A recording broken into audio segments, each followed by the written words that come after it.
हरे राम राम राम हरे हरे, हरे कृष्ण कृष्ण कृष्ण हरे हरे, हरे राम राम राम हरे हरे, हरे कृष्ण कृष्ण कृष्ण हरे हरे, हरे राम राम राम हरे हरे, हरे कृष्ण कृष्ण कृष्ण हरे हरे। गोपिका जीवन स्मरणं गोविंदा गोविंदा, जानकी कांत स्मरणं जय जय राम राम। सद्गुरुनाथ महाराज की जय, आंजनेय स्वामी की जय। शुक्लांबरधरं विष्णुं शशिवर्णं चतुर्भुजं, प्रसन्नवदनं ध्यायेत् सर्वविघ्नोपशान्तये।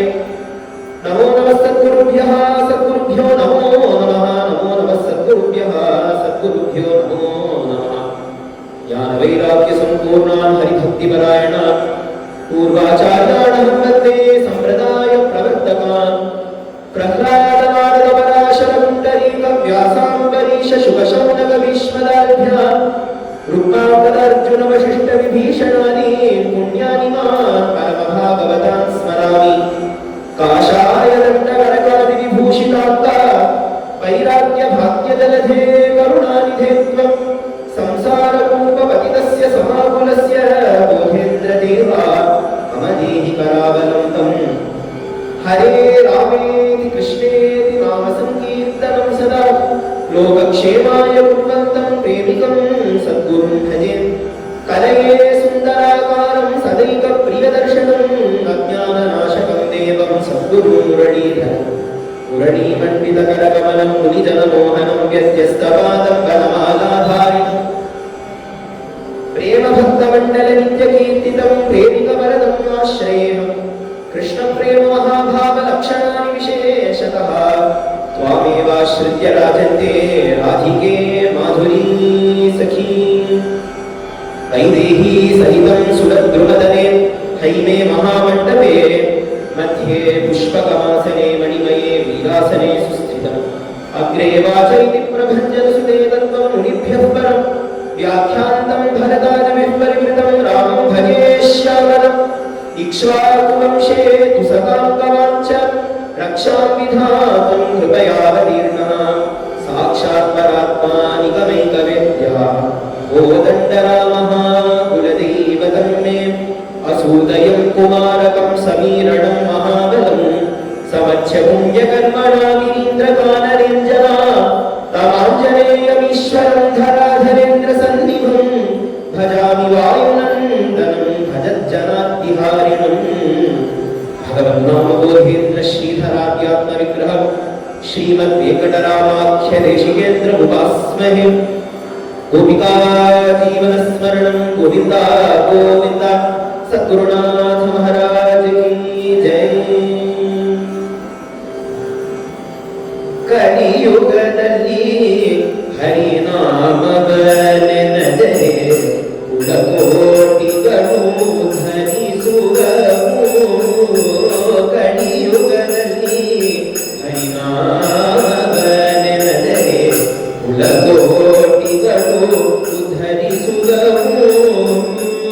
ಸುಲಭದ ಭಕ್ತಿಗೆ ಸುಲಭವೆಂದೆಣಿಸುವ, ಸುಲಭದ ಭಕ್ತಿಗೆ ಸುಲಭವೆಂದೆಣಿಸುವ ಜಲರುಹನಾಥನ ನೆನವನದೇ, ಜಲರುಹನಾಥನ ನೆನವನದೇ। ಕಲಿಯುಗದಲ್ಲಿ ಹರಿನಾಮವನೆನದರೆ ಕುಲಕೋಟಿಗಳು ധരിಸುവವು. ശ്രീയപ്പതിയാണ് ഭഗവാൻ മാധുരി സഖി സമേത ശ്രീ പ്രേമികവർദ്ധനുடைய പരമകൃപയിനാലും രാമചന്ദ്ര പ്രഭുവിനുடைய പരമ അനുഗ്രഹത്തിനാലും நம்ம சத்குருநாதாச்சாரிய ஸ்ரீ ஸ்ரீ முரளீதர சுவாமிஜியுடைய பரம கருணையினாலும் ஒரு நாளும் பாகவத தர்மத்தை சேர்ந்த பொறுத்தவர்கள் பக்தர்களுடைய சரித்திரத்தை ஸ்மரிச்சுட்டு வரதுக்கான ஒரு பரம பாக்கியம் நமக்கு கிடைச்சிருக்கு. அதுல இந்த சீரீஸ்ல முதல் 3 நாள் நம்ம ஸ்மரிக்கிறது குரு திரயம் அப்படின்னு சொல்லக்கூடிய பாகவத தர்மத்தை நமக்கு நிர்ணயம் பண்ணி வாழ்ந்து காமிச்ச 3 முக்கியமான குருக்கள் யாருன்னா பகவன் நாம போதேந்திர சரஸ்வதி சுவாமிகள், சுவாமி ஸ்ரீதரையாவாள். இன்னைக்கு நம்ம பார்க்க போற சரித்திரம் சத்குரு சுவாமிகள் அப்படின்னு இவர்கள் 3 பேருடைய சரித்திரத்தோட ஆரம்பிக்கிறோம். பொதுவாவே எந்த உபன்யாசமா இருந்தாலும் எந்த கிரந்தமா இருந்தாலும் எந்த ஒரு விஷயமுமே நம்ம ஒரு சத்சங்கம் ஆரம்பிக்கிறோம் அப்படின்னா ஒரு கிரந்தமா இருக்கட்டும், உபன்யாசமா இருக்கட்டும், பஜனையா இருக்கட்டும், முதல்ல குரு வந்தனம் தானே, குரு வந்தனத்தோட தானே ஆரம்பிக்கிறோம்.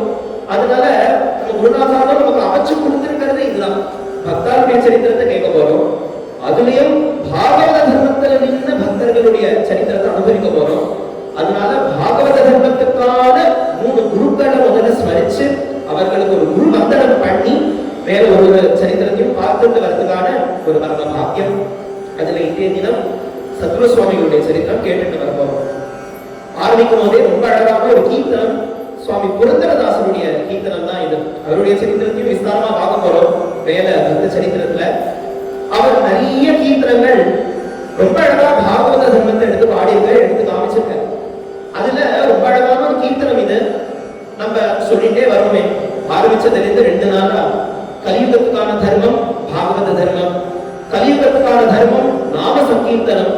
நம்ம குருநாதாலும் ரொம்ப அழகா மகாமந்திரம் ஆந்தம் அப்படின்னு பாடுறதுல ஆரம்பிக்கிறதே என்ன சொல்றாரு, கலியையும் கலி கொள்ளும் துளி நியமமும் இல்லாத கீர்த்தனம் பாடிரே, கீர்த்தனம் பாடிரே, ஹரே ராம ஹரே ராமா, ராம ராம ஹரே ஹரே, ஹரே கிருஷ்ண ஹரே கிருஷ்ணா, கிருஷ்ண கிருஷ்ணா ஹரே ஹரே. கலியுகத்துக்கு ஒரு தர்மத்தை சொல்லணும் அப்படின்னா அது நாம சங்கீர்த்தனம் தான். எல்லா பக்தாலும் எல்லா பாகவதாலும் நமக்காக இந்த வழியை தான் காமிச்சிருக்கா. ஏன்னா பார்க்கக்கூடிய ஒரு பக்தருமே, நம்ம பார்க்கக்கூடிய சரித்திரம் ஒரு பக்தருமே சாதாரணமா கிடையாது. அவன் பகவானோட வைகுண்டத்துல இருந்தவன், பகவானோட வைகுண்டத்துல இருந்துட்டு ஆனா ஜனங்கள் எல்லாம் கரையேற்றணும்னு பகவான் ஆசைப்படும் போதே அவர்கள் எல்லாரையுமே கீழே அனுப்பி வைக்கிறார். அவர்கள் தான் நமக்காக இறங்கி வந்து பகவான் அடையறதுக்கான சுலபமான மார்க்கம் நாம சங்கீர்த்தனம் தான், பகவான் அடையறதுக்கான இனிமையான மார்க்கம் பாகவத தர்மம் தான் அப்படின்னு காமிகத்துக்கு இறங்கி வந்திருக்கார். அப்படி இறங்கி வந்தவர்கள்ல ஒருத்தர் நம்ம புரந்தரதாசர். அவர் அழகா பாட கலியுகದಲ್ಲಿ ಹರಿನಾಮವ ನೆನೆದರೆ ಕುಲಕೋಟಿಗಳು ಉದ್ಧರಿಸುವವು. கலியுகத்துக்கான தர்மம், கலியுகத்துக்கான மார்க்கம் ஹரிநாமவ. ஹரிநாமம் தான் கலியுகத்துக்கான மார்க்கம்னு சொல்ற. இந்த ஒரு நாமத்தையும் நம்ம சொல்ல சொல்ல நம்ம கரையறது ஒரு பக்கம், ஆனா புரந்தரதாசர் பாட குலகோட்டிகளும் உத்தரிசுவவு. ஒரு நாமாவை சொல்றதுனால நமக்கு மோட்சம் ஏற்படுறது, நமக்கு வைகுண்டம் கிடைக்கிறது ஒரு பட்சம். ஆனா அதோட நிறுத்தல. இவெல்லாம் என்ன சொல்றாங்கன்னா, நாம சொல்றதுனால நமக்கு முன்னாடி வந்த யார் யாரெல்லாம் குலத்துல இருந்தாலும் அதுக்கப்புறம் யார் யாரெல்லாம் வரப்போறாலும் எல்லாருமே உதாரணமாடா அப்படின்னு சொல்ற. அவ்வளவு அற்புதமான ஒரு மார்க்கம், அவ்வளவு அழகான ஒரு மார்க்கம். அதெல்லாம் அடுத்ததான் சொல்ற, சுலபக பக்திகே சுலபன தெளி சுக ஜலருஹநாதன ನೆನವನಲೇ ಕಲಿಯುಗದಲ್ಲಿ ಹರಿನಾಮವ ನೆನೆದರೆ ಕುಲಕೋಟಿಗಳು ಉದ್ಧರಿಸುವವು. ரொம்ப அழகா என்ன விஷயம் சொல்றாருன்னா, சுலபக பக்திಗೆ சுலப நெனிசுவ ஜலருஹநாதன ನೆನವನಲೇ. ரொம்ப சுலபமான ஒரு வழி பக்தி அப்படின்னு எடுத்துக்கிறது. பக்தியும் இருந்ததுன்னா பகவான ரொம்ப அழகா வசப்படுத்திடலாம், கஷ்டப்படணும்னே இல்லை. அதனால சுலபமான பக்தி மார்க்கம், அந்த பக்தி மார்க்கத்தினுடைய அடிப்படையுமே சிரவணம் கீர்த்தனம் அப்படின்னு பார்த்து போறோம். அதனால அப்பேற்பட்ட நாம கீர்த்தனம் அவ்வளவு சுலபம், அவ்வளவு இனிமை. அதை வச்சுட்டு பகவான பாடினோம் அப்படின்னா ரொம்ப சந்தோஷப்பட்டு சுலபமா பகவான் நம்மளை கரையேற்றி விட்டுலாம் அப்படின்னு ரொம்ப அழகா புரந்தரதாசர் பாடுற. மேல நாமத்தினுடைய பெருமையாகவே, நாம சங்கீர்த்தனத்துடைய பெருமையாகவே ஒவ்வொரு சரணத்தையுமே பாடினாரு. ஸ்நானவரணியேனோ மௌனவரணியேனோ ಧ್ಯಾನವನರಿಯೆಂದು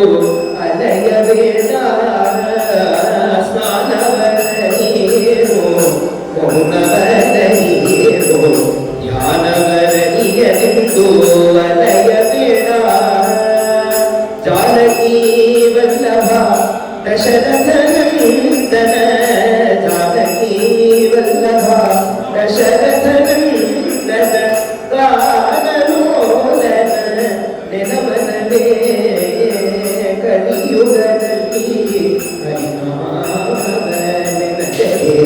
ಕುಲಕೋಟಿಗಳು ಧರಿಸುವರು. ரொம்ப பிராக்டிக்கலா பேசுறார் புரந்தரதாசன்.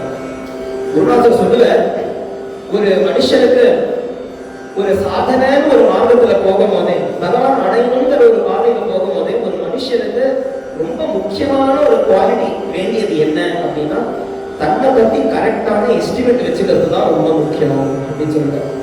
ஏன்னா மார்க்கங்கள் பல மார்க்கங்கள் இருக்கு பகவான் அடையிறதுக்கு, சொல்லிட்டே போலாம். தியானத்தினால பகவான் அடையலாம், யோகத்தினால பகவான் அடையலாம், தபசுனால பகவான் அடையலாம், ஜபத்தினால பகவான் அடையலாம். இவ்வளவு விதமான மார்க்கங்கள்லாம் இருக்கும்போதே ஒரு மனுஷன் முதல்ல என்ன பண்ணிக்கணும் அப்படின்னா, தன்னுடைய தகுதி எங்க இருக்கு அப்படின்னு நல்லா புரிஞ்சுக்கணும்.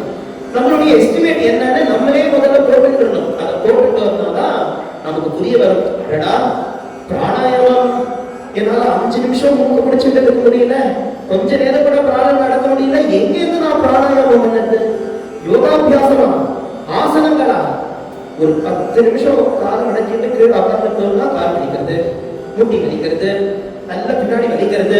இப்படி வலிக்கும் போதே யோகாபியாசத்துல வரக்கூடிய ஆசனங்கள்னா என்னால உட்கார்ந்துக்க முடியுமா? கஷ்டம் தானே.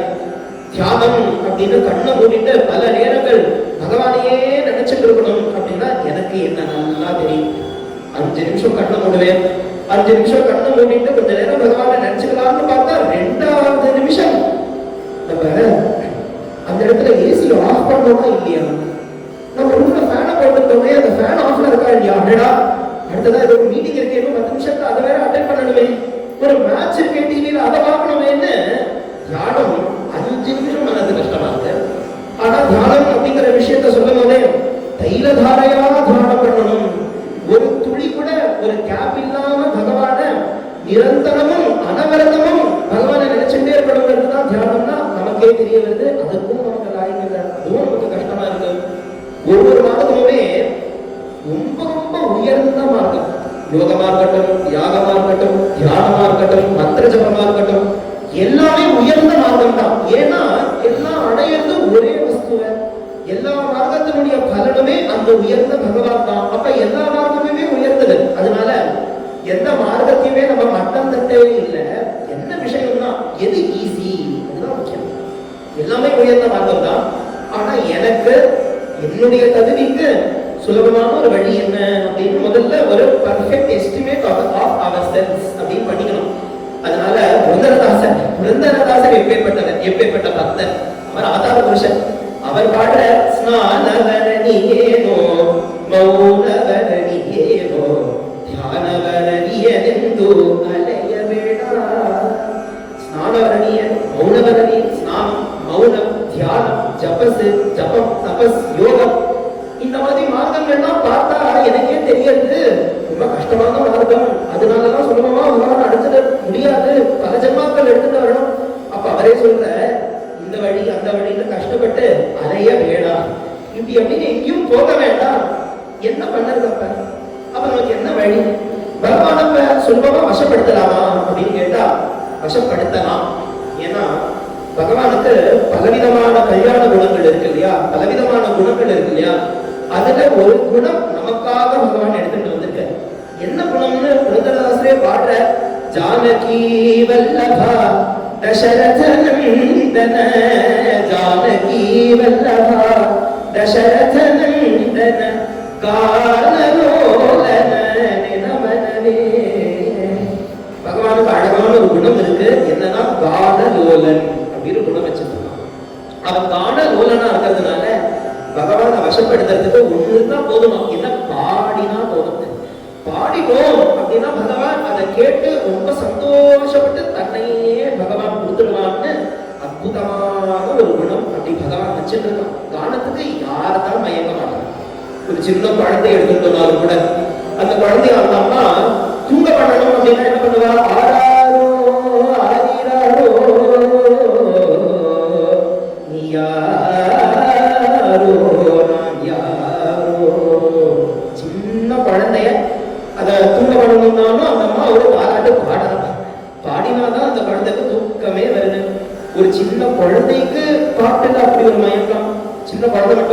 அதுக்கு ஒரு ஸ்டார்க்கு ஒரு ஆப்போசிட் எடுத்து சொல்லணும் அப்படின்னா, பல்லிலேயே விஷத்தை வச்சிருக்கக்கூடிய பாம்பு, பல்லிலேயே விஷத்தை வச்சிருக்கக்கூடிய அந்த பாம்பு எடுத்துட்டோம்னாலும், பாம்பு பிடிக்கிறா என்ன பண்றா, ஒரு செஞ்சொட்டியோ இல்ல ஒரு குண்டாகராடியோ அவ வாசிச்சு ஒரு மகுடி அந்த மாதிரி வாசிச்சு அந்த பாம்பை கொஞ்சம் கொஞ்சமா மயக்கி பிடிச்சிடலாம்.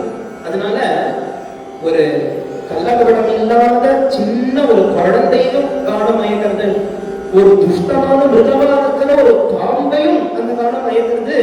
இவர்களையே மயக்கும் போதே பகவானா ஏன் இந்த கானம் மயக்காது? பகவானே சுலபமான கானம் மயக்கணும். இதற்கு பல பிரமாணங்கள் எடுத்து சொல்லலாம். முக்கியமா ஒண்ணு சொல்லணும் அப்படின்னா, ராமர் தானே இந்த இடத்துல பாடுற நம்ம புரந்தரதாசன், ஜானகி வல்லபா தசரத நந்தனா கான லோலா அப்படின்னு தானே பாடுற.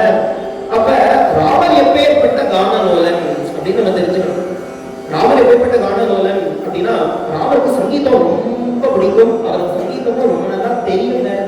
அவர் அந்த புறத்துல ஒரு வீணை இருக்கு, அந்த வீணை அவரும் வாசிப்பார், அவருக்கும் வாசிக்க தெரியும். ஆனா அவரோட நிறைய யாரை வாசிப்பானா, லட்சுமணர் வாசிப்பான். தியாகராஜ சுவாமிகள் ஒரு கீர்த்தனத்துல சொல்ற, ஊஞ்சல்ல நம்ம ராமரும் சீதா பிராட்டியுமே அவன் ரெண்டு பேருமே அமர்ந்து அந்த ஊஞ்சலை கொஞ்சம் கொஞ்சமா ஆடும் போதே, காட்டுல மட்டும் கைங்கரியம் பண்ண மாட்டார், நாட்டிலேயே கைங்கரியம் பண்ணுவார் நம்ம லட்சுமணன். எப்படி கைங்கரியம் அப்படின்னா, அவன் அந்த புறத்துல அந்த ஊஞ்சல் ஆடி இருக்கும் போதே நம்ம லட்சுமணனே அந்த வீணை எடுத்துட்டு வந்து அவ ரெண்டு பேருக்காகவும் வாசிப்ப அப்படின்னு தியாகராஜ கீர்த்தனமே பாடுற. சௌமித்ரி பாக்கியமே பாக்கியமும் அப்படின்னு லட்சுமணர் எப்பேற்பட்ட பாக்கியம் பண்ணியிருக்கார் ராமருக்கு, இப்படி ஒரு நாதத்தினால ஆராதனை பண்ணறதுக்கு அப்படின்னு தியாகராஜரே பாடுற. ராமருக்கு நல்ல காந்தர்வ ஞானம் நல்ல இருக்கு, அவருக்கு கீர்த்தனங்கள்லாம் நல்லா தெரியும், அவருக்கு சங்கீதம்னா அவ்வளவு பிடிக்கும். எந்த அளவுக்கு பிடிக்கும் அப்படின்னா, ராமாயணம் அப்படின்னு ஒண்ணு கிடைக்கிறது ராமர் கேட்டிருக்க அப்படின்னா அதற்கான காரணமே தானம் தான். ராமாயணமானது வால்மீகி மகரிஷி தானே எழுத 24,000 ஸ்லோகத்தையுமே 24,000 ஸ்லோகங்களையுமே ரச்சனா பண்ண உடனே எழுதின உடனே வால்மீகி மகரிஷி பார்க்கிற எந்த ஒரு சம்பிரதாயமா இருந்தாலுமே அந்த சம்பிரதாயத்துல வரக்கூடிய கிரந்தங்கள் நல்லா வளரணும் அப்படின்னா அதை எழுதின அந்த கிரந்தகர்த்தாவுக்கு ஒரு சிஷ்ய பரம்பரை அமையும். ஒரு சிஷ்ய பரம்பரை அமைஞ்சாதான் அந்த கிரந்தங்கள்லாம் ரொம்ப பிரபலம் ஆகும். ஏன்னா இந்த காலத்துல நிறைய மகாத்மாக்கள் எவ்வளவு பேர் வாழ்ந்துருக்காங்க, ஆனா அவ்வளவு மகாத்மாக்களுடைய புஸ்தகம் கிடைக்கிறதோ இல்லையோ, எந்த மகாத்மாக்களுக்கெல்லாம் ஒரு நல்ல குரு பரம்பரை அமைஞ்சிருக்கோ அவருடைய கிரந்தங்கள் தான் நமக்கு நிறைய கிடைக்கிறது. ஏன்னா அதை பழக்கத்துல வச்சுட்டே இருந்தா, அதை படிச்சுட்டே இருந்தா, ஒரு பரம்பரையா அமைச்சிருந்தா சிஷ்யர்கள்லாம் அதை உபன்யாசம் எல்லாம் பண்ணினான். அப்படி வருதுனால தானே அவருடைய கிரந்தங்கள்லாம் நம்ம கைக்கு கிடைக்கிறது. வால்மீகி மகர்ஷி பார்க்கிற இந்த ராமாயணமானது இன்னும் வரக்கூடிய எல்லா ஜெனரேஷனுக்கும் அமையணும் அப்படின்னா ஒரு உத்தமமான சிஷ்ய பரம்பரையை முதல்ல நம்ம அமைச்சுக்கணும் அப்படின்னு ஆசைப்படுறாரு. அவருக்கு யாரு சிஷ்யர்களா அமையலாம் அப்படின்னா, சாட்சாத் ராமச்சந்திர பிரபுனுடைய 2 குழந்தைகளே நவகுஷர்களே சிஷ்யாளா அமையலாம் நம்ம வால்மீகி மகர்ஷிகள். நவகுஷர்கள் நல்ல காந்தர்வ தத்துவங்கள்லாம் தெரிஞ்சவா, நல்ல சங்கீதம் தெரிஞ்சவா, வேதாந்த சாஸ்திரங்கள்லாம் நல்லா படிச்சு வச்சிருக்கானா, எல்லாத்தையும் தெரிஞ்சுட்டு எதற்கு உபயோகப்படுத்துறானா, ராமாயண பிரவச்சனத்துக்காக உபயோகப்படுத்துறான். அதனால இந்த 2 குழந்தைகளுக்குமே முழு ராமாயணத்தையும் கத்துக் கொடுக்குற. கத்துக் கொடுக்கும் போதே அந்த குழந்தைய ஒரு இடமா போய் பிரச்சாரம் பண்ணிட்டே வருது. நவகுஷா 2 பேருமே எப்படி பிரச்சாரம் பண்றா, எப்படி அவன் ராமாயணத்தை சொல்றா, எப்படி ராமாயணத்தை ஸ்லோகங்கள்லாம் சொல்றானா, இது நம்ம பாராயணம் பண்ணுவதே ஸ்வாத்தியாயம் அப்படின்னு இல்லாம இவர்களுடைய ராமாயண பிரவச்சனமும் இவர்களுடைய ராமாயண பாராயணமும் எப்படி இருக்குன்னு ராமாயணமே சொல்லுது. பாட்டியே மதுரம் பிரமாணை ஸ்திரிபிரன்விதம் ஜாதிபிஸ் சப்தபிர்யுக்தம் தந்திரீலய சமன்விதம் பாட்டியே மதுரம். அழகா அவர்கள் கையில ஒரு தம்பூராவை நீட்டிட்டு இன்னொரு கையில சிப்ளாக்கட்டையை வச்சுட்டு இந்த முழு ராமாயணத்தை 24,000 ஸ்லோகத்தையுமே இவர்கள் பாடினான் அப்படின்னு வால்மீகி ராமாயணமே சொல்லுது. எப்படி பாடிப்பா? தபஸ்வாத்தியாய நிரதம் தபஸ்வி வாக்கிதாம்பரம் நாரதம் பரிபப்ரச்ச வால்மீகே முனி புங்கவம் கோபஸ்மின் சாம்பிரதம் லோகே குணவான் கஷ்டவீர்யவான் தர்மஜ்ஞஷ்ட கிருதஜ்ஞஷ்ட சத்யவாக்யோ திருடப்ரதः चारित्रेण च को युक्तः सर्वभूतेषु को हितः विद्वांसः कस्समर्थश्च कष्टैक प्रियदर्शनः. அழகா நல்ல சங்கீதம் அவர்களுக்கு தெரியறதுனால ஒரு ராகத்தோடையும் ஒரு தாளத்தோடையும் ஒரு தம்பூராவை மீட்டு அவர்கள் பாட்டியை ஏச்ச மதுரம் அப்படின்னு மதுரமா அந்த ராமாயணத்தை பாடிட்டே போறா அப்படின்னு வால்மீகி ராமாயணம் சொல்றது. அப்படி ஒரு இடமா அவர்கள் பாடிட்டு போக, ஒரு இடமா அவர்கள் பிரவச்சனம் பண்ணிட்டு வர, வல்லமா அயோத்திக்குள்ள நுழையலாம். அயோத்திக்குள்ள நுழைஞ்ச உடனே அங்கங்க சின்ன சின்ன ரிஷிகளுடைய ஆசிரமங்கள்லாம் இருக்கு இல்லையா, ஒரு ஒரு ஆசிரமமா போய் இந்த குழந்தையெல்லாம் பாடிட்டே வர ரிஷிகளுக்கெல்லாம் பரம சந்தோஷமா இருக்கு. ஏன்னா எந்த ஒரு தெய்வம் அவர்கள் ஹிருதயத்திலேயே நிரந்தரமும் வச்சு தியானம் பண்ணிட்டு இருக்காளோ அந்த தெய்வத்தினுடைய அற்புதமான சரித்திரத்தை காதலனையே கேட்கறதுக்கான ஒரு பாக்கியம் கிடைச்சிருக்கேன்னு பாக்குறான். அது மட்டும் இல்ல, குழந்தையும் ரொம்ப அழகா ஒரு சத்பாவத்தோட உறுதி ஆளும் கதை அவ்வளவு அழகா சொல்றா. அதனால இன்னுமே நல்லா இருக்கு கேட்கறதுக்கு. ரிஷிகள்லாம் அப்படிதான் அனுபவிக்கிறா. பலவிதமான சம்பாதங்கள் இந்த குழந்தைகளுக்கு பண்றா. எல்லாத்துக்கும் மேல நிறைய ஆசீர்வாதம் பண்ற இந்த குழந்தைகளுக்கு. ஒரு இடமா இவர்கள் பேசுறது ஜனங்களுக்கெல்லாம் தெரிய வருது. அவாவா பேசுகிறா, நம்மளுடைய சமாஜத்துல இந்த குழந்தைகளுடைய உபன்யாசத்தை வச்சுக்கலாமே, நம்ம சமாஜத்துல இந்த குழந்தைகளுடைய ராமாயணத்தை வச்சுக்கலாமே, அவாவா பேசிக்கிறான். இப்படி ஒரு சமாஜமா இந்த குழந்தைகளுடைய அந்த ஒரு ராமாயண கதை அயோத்தியில நடந்துட்டே வருது. அப்படி நடக்க ஒரு பெரிய சமாஜம். அந்த சமாஜத்துல அன்னைக்கு இந்த ராமாயண கதையை இவர்கள்லாம் பாட போறா. ஒரு பெரிய சமாஜமா இருக்கு. ஒரு கதை நடக்கிறதுனா பொதுவா ஒரு சீஃப் கெஸ்ட் அப்படின்னு ஒருத்தர் கூப்பிட்டு உண்டு இல்லையா. அந்த சமாஜத்துல அன்னைக்கு கதைக்கு யார் சீஃப் கெஸ்டா கூப்பிட்டுருக்கா அப்படின்னா பரதாழ்வாரையே சீஃப் கெஸ்டா கூப்பிட்டுருக்காங்க. சாட்சாத் பரதனே அந்த கதையை கேட்கணும் அப்படின்னு அவர்கள் சொல்லியிருக்கா. பரதன் முன்னாடியே ஆர்கனைசர்ஸ் கிட்ட எல்லாம் சொல்லி வச்சுட்டு பாருங்க, நான் வருவேன், ஏதாவது விளக்கத்தை சொன்னேன்னா விளக்கேற்றிட்டு நான் கிளம்பிடுவேன். ஏன்னா எனக்கு ராம தைரியம் இருக்கு, அது ரொம்ப முக்கியம். அதனால நான் 5 நிமிஷம் இருந்துட்டு மரியாதைக்கு இருந்துட்டு நான் கிளம்பிடுவேன் பரதாழ்வார் முன்னாடியே சொல்லி வச்சிருக்கேன். சொல்லி உட்கார்ந்துக்கிற கதை ஆரம்பிக்க போது இந்த 2 குழந்தைகளுமே ரொம்ப அழகா அந்த வியாசபீடத்துல அவர்கள் 2 பேருமே அமர அவர்களுடைய அழக சொல்லறதா, அவருடைய அந்த காந்தர்வ தத்துவத்தை, அவர்களுடைய அந்த ஒரு சாமர்த்தியத்தை சொல்றதா, அவருடைய பாட்டை சொல்லறதா, அவருடைய ஜெஸ்டர்ஸ் சொல்லறதா, இல்ல அந்த கதையெல்லாம் சொல்லறதா, எல்லாமே உருக்கிறது நம்ம பரதாழ்வார். ஏன்னா அவருடைய அண்ணாவுடைய கதையாச்சே, ராமருடைய சரித்திரமாச்சே. ராமருடைய கதையை கேட்டு யார் மனசுதான் உருகாது, அப்பேற்பட்ட ஒரு சரித்திரம். அதனாலதான் நம்ம குருநாதரும் ஒரு மதுரை கீதத்துல ராமா உன்னுடைய சரித்திரம் யாரெல்லாம் உருகாதுன்னு கேட்கிற. உருகாத உள்ளமோ உள்ளமோ உருகாத உள்ளமோ உள்ளமோ ராமா கதை கேட்டு உருகாத உள்ளமோ உள்ளமோ. யார் மனசுதான் உருகாது நினைச்சு பார்க்கல. எப்பேற்பட்ட ஒரு சரித்திரம், எப்பேற்பட்ட கல்யாண குணம். நமக்காக ஒரு அவதாரம் பகவான் எடுத்திருக்க. எப்படின்னா ஒரு மனுஷன், ஒரு மனிதனா நமக்காக இறங்கி ஒரு மனிதன் கூட அவன் வாழ்க்கையில அவ்வளவு கஷ்டப்பட்டிருக்க மாட்டான். ராமர் அவ்வளவு கஷ்டப்பட்டிருக்காரு. பதே அவருக்கு கஷ்டம் ஏற்படுது. ஆனாலும் எவ்வளவோ கஷ்டங்கள் வந்தாலும், எவ்வளவோ தடைகள் வந்தாலும், ஆத்மானம் மானுஷம் பண்ணியே ஒரு மனிதனாய் இருந்துட்டு தெய்வ சம்பாதித்த தோஷா மானுஷேன மயாஜிதா. என்னதான் தோஷங்கள், என்னதான் கஷ்டங்கள் வந்தாலும் தர்மத்துல நின்று, சத்தியத்துல நின்று ஒரு மனிதனாய் இருந்துட்டு எல்லாத்தையும் கடந்த அவ்வளவு கஷ்டத்திலையும் சத்தியம், அவ்வளவு கஷ்டத்திலையும் தர்மம், அவ்வளவு கஷ்டத்திலையும் பித்ருவாக்கிய பரிபாலனம். அப்படி ஒரு சரித்திரம். அதை கேட்க யார் மனசுதான் உருகாது. சாதாரண ஜனங்கள் மனசே உருகிடும். கல்லு நெஞ்சு யாருக்கெல்லாம் இருக்கோ அவ கூட ராமாயணம் கேட்டானா உருகி போயிடுவா. பரதாழ்வார கேட்கவும் வேணுமா? அவரை கதையை கேட்க ஆரம்பிச்சார் 5 நிமிஷம் தானே சொன்னேன். 5 நிமிஷம்லாம் இல்ல, முழு கதை முடியற வரைக்கும் எல்லா கதைகளையுமே சொல்லி முடிச்சுட்டு அது வரைக்கும் அவர் கண்டாலேருந்து ஆனந்த பாஷ்பம் வர நீங்க சிலிர்க்க அந்த கதையை கேட்டு இந்த 2 குழந்தையுமே பார்த்து அவர்களுக்கு ஆசீர்வாதம் பண்ணி இப்ப அவருக்கு மனசுல என்ன எண்ணம் அப்படின்னா, அண்ணா இந்த கதையை கேட்கணுமே அப்படின்னு மனசுல ஒரு ஆசை. நம்ம ராமண்ணா இந்த கதையை கேட்கணுமே அப்படின்னு ஒரு ஆசை.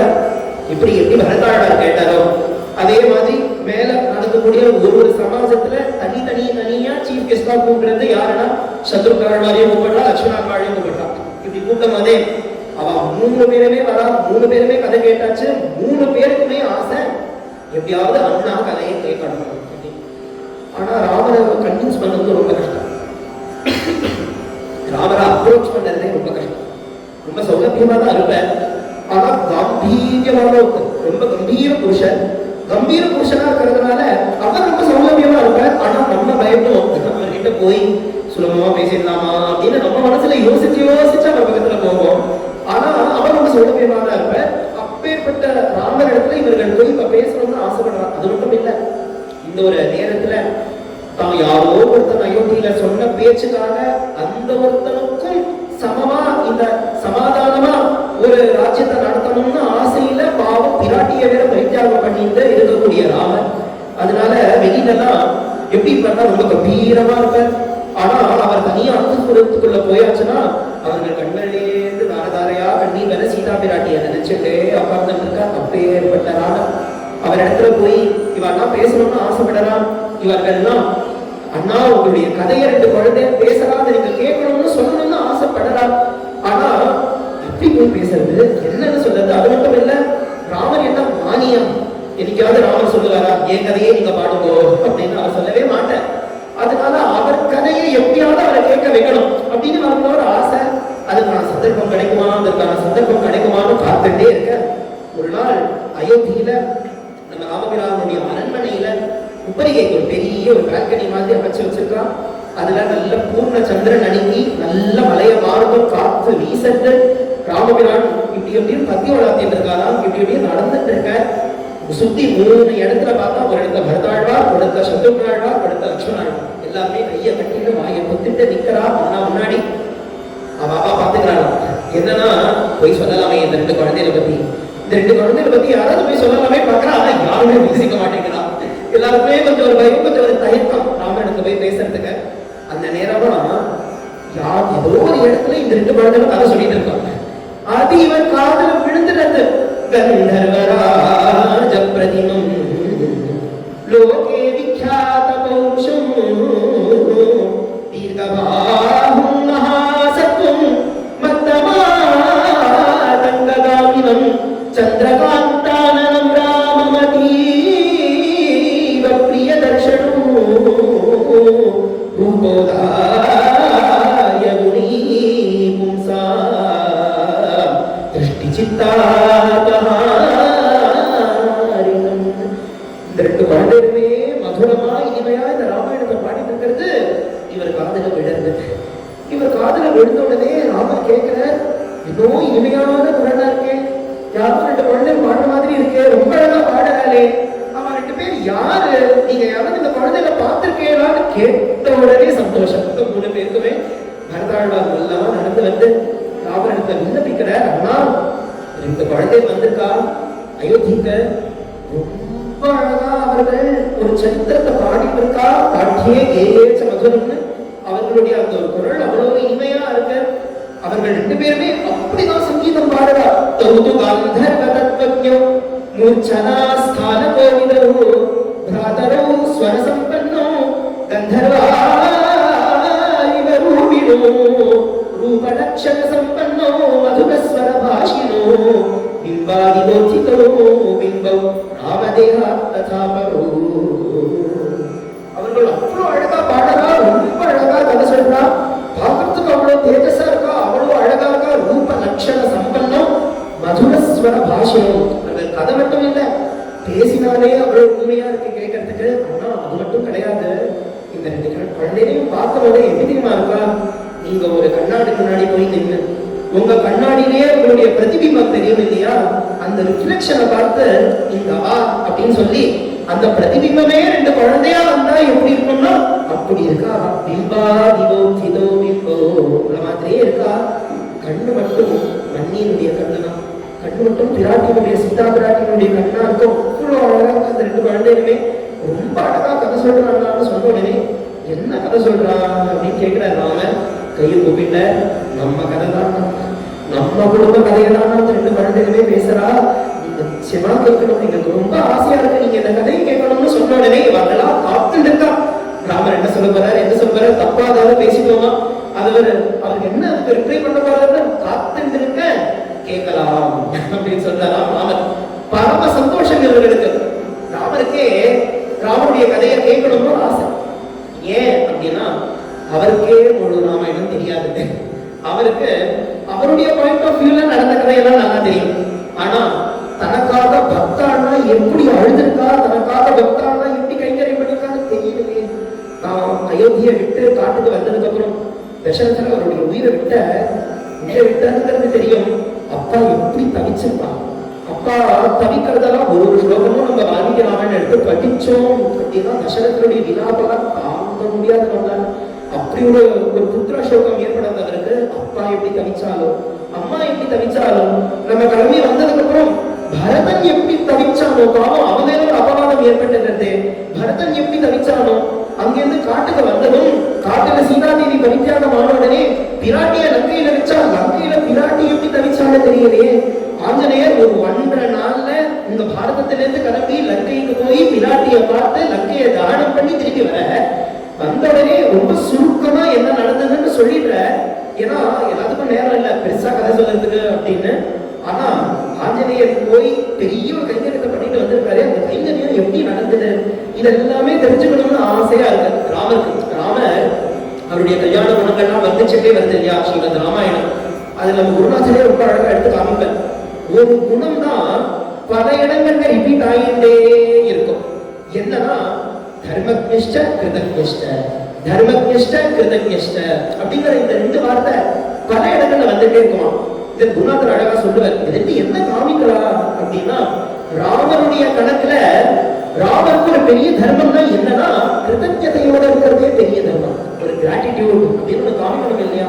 நமக்கு எவ்வளவு ஜனங்கள் எவ்வளவு விதத்துல உபயோகமா இருக்கா, எவ்வளவு ஜனங்கள் நமக்கு அவ்வளவு ஹெல்ப் பண்றா நம்ம வாழ்க்கையில. அப்படி நமக்கு சகாயம் பண்ணக்கூடியவர்களுக்கு அட்லீஸ்ட் நம்ம மனசனாலையாவது ஒரு தேங்க்ஸ் சொல்லணுமே. ஜனங்களுக்கு அப்படி இருக்கணும். அதோட முக்கியம் பகவானுக்கும் குருநாதனுக்கும்.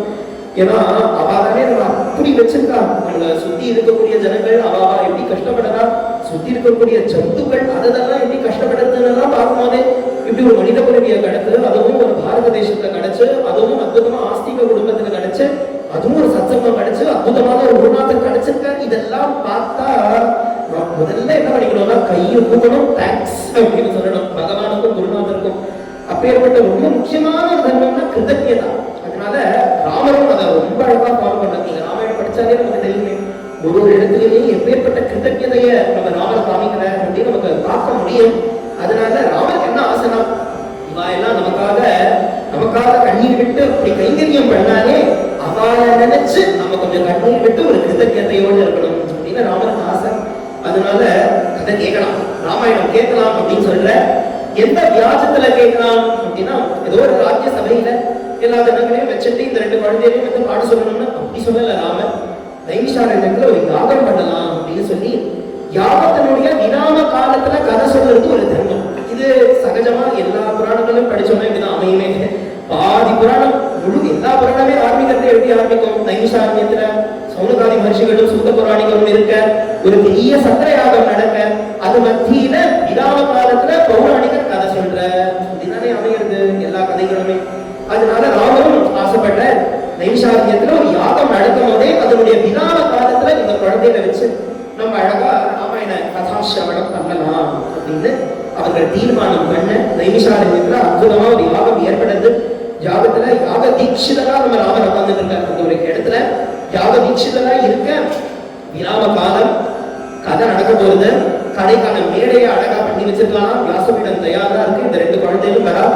ஜனங்கள்லாம் சுத்தி உட்கார்ந்து இருக்கா. கொஞ்சம் தூரத்துல ஒரு எலிவேட்டடான ஒரு ஸ்டேஜ்ல ஒரு சிம்மாசனத்துல ராமர் உட்கார்ந்து இருக்காரு. கம்பீர புருஷனா சாட்சாத் நம்ம ராமச்சந்திர பிரபு அப்படி யாக தீட்சையில யஜ்ஞ தீட்சையில அப்படி ஒரு உட்கார்ந்து இருக்க கம்பீரமா உட்கார்ந்து இந்த 2 குழந்தைகளும் மொல்லமா வந்து ராமருக்கு ஒரு நமஸ்காரத்தை பண்றார். சுத்தி இருக்கக்கூடிய ஜனங்களுக்கெல்லாம் ஒரு நமஸ்காரத்தை பண்ணி வியாசபீடத்துக்கு ஒரு நமஸ்காரத்தை பண்ணி அவர்கள் 2 பேரும் உட்கார்ந்துட்டு அழகா வீணையை மீட்டுட்டு ஒரு தம்பூராவை கையில வச்சுட்டு அழகா சிப்லா கட்டை போட்டுட்டு ஜம்முன்னு அவர்கள் ராமாயணத்தை கானமா பாட ஆரம்பிக்கலாம்.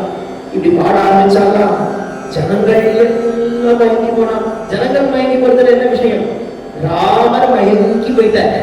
ராமர் மயங்கி போய் ராமர் அவதார காலத்துல எல்லா இடத்துலயுமே முடிஞ்ச அளவுக்கு மனுஷன் மனுஷன் மனுஷன் தான் காமிச்சுக்கணும். அப்பப்ப ஆனா அவருக்கு அந்த பகவத் சுபாவம் வெளிப்பட்டு அவர் அறியாமே ஒரு சில இடங்கள்லாம் எடுத்து பார்த்தோம்னா அப்படிதான் அந்த ஜடாயு மோட்சத்தை கொடுக்கும் போதே தான் தன்னை மனுஷங்கிறத ஒரு க்ஷணம் மறந்துட்ட.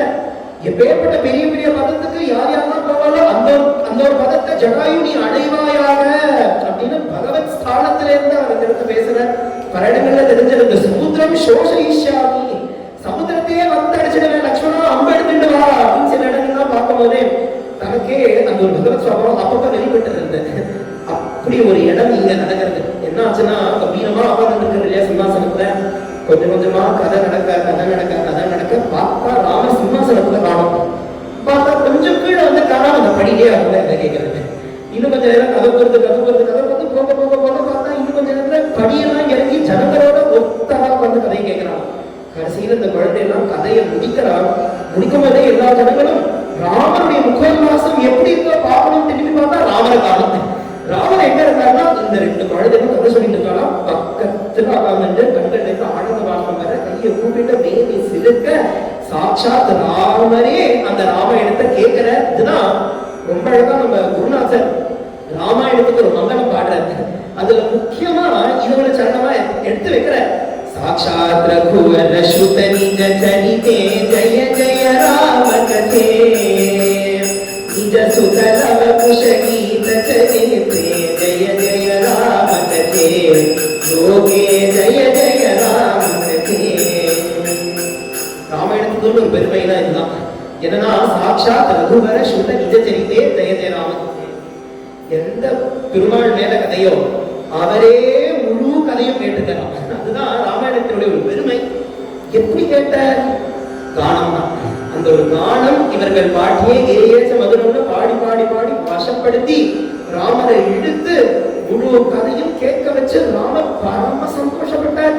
சந்தோஷத்தோட ரெண்டு குழந்தைகளையும் பார்த்து உங்களுக்கு நான் என்ன சம்பாவனை பண்ணது அப்படின்னு கேட்கும் போதே குழந்தை எல்லாம் சொல்றா, எங்க குருநாதர் சொல்லியிருக்காரு நாங்க சம்பாவனைக்காகலாம் கதை சொல்றது இல்ல, ஆத்மார்த்தமா தான் நாங்க கதை சொல்றோம், அதனால எதுவுமே எங்களுக்கு வேண்டாம் அப்படின்னு குழந்தைய சொல்ல. இல்ல யாரும் கொடுக்கணும்னு ஆசையா இருக்கு. யாரும் அந்த குருநாதர்னு கேட்க வால்மீகி மகர்ஷி தான் எங்களுடைய குருன்னு சொல்ல. வால்மீகி மகர்ஷியை கூட்டிட்டு வாங்க அப்படின்னு நாம சொல்ல.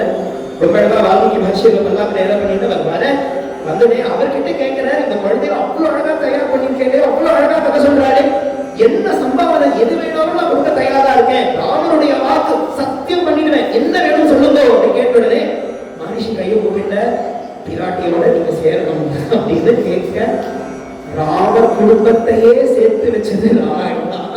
ராமர் குடும்பத்துல பரம சந்தோஷத்தை கொடுத்தது ஸ்ரீமத் ராமாயணம் தான். அந்த ஸ்ரீமத் ராமாயணமும் பகவான் கேட்க வச்சது எதுனா பாட்டு. ஜானகி வல்லபா தசரத நந்தன கானலோலன நினமனதே. கானலோலனா பகவான் இருக்கிறதுனாலதான் முழு ராமாயணத்தை அவரே கேட்ட அப்படின்னு.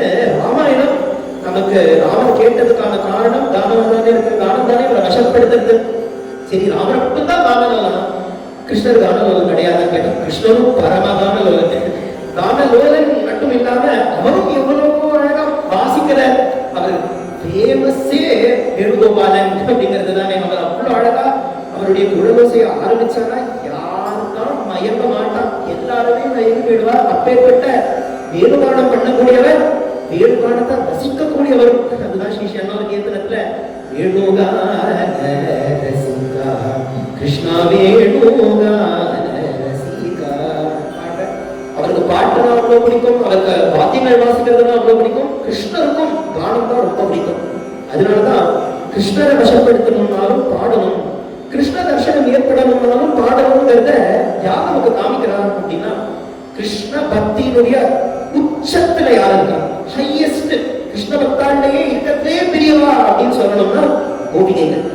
கோபிகைகள் தானே கிருஷ்ண பக்தாத்திர கண்யம். அவ எல்லாருமே அந்த கோபிகைகள்லயுமே எல்லா கோபிகைகளையும் யார் அண்டி இருக்கான்னா சுவாமியான ஸ்ரீ ராதாதேவி தானே அண்டி இருக்கா. அவ ஒரு வழி காமிச்சான்னா அப்ப அதுதானே நம்ம ஃபாலோ பண்ண வேண்டியது.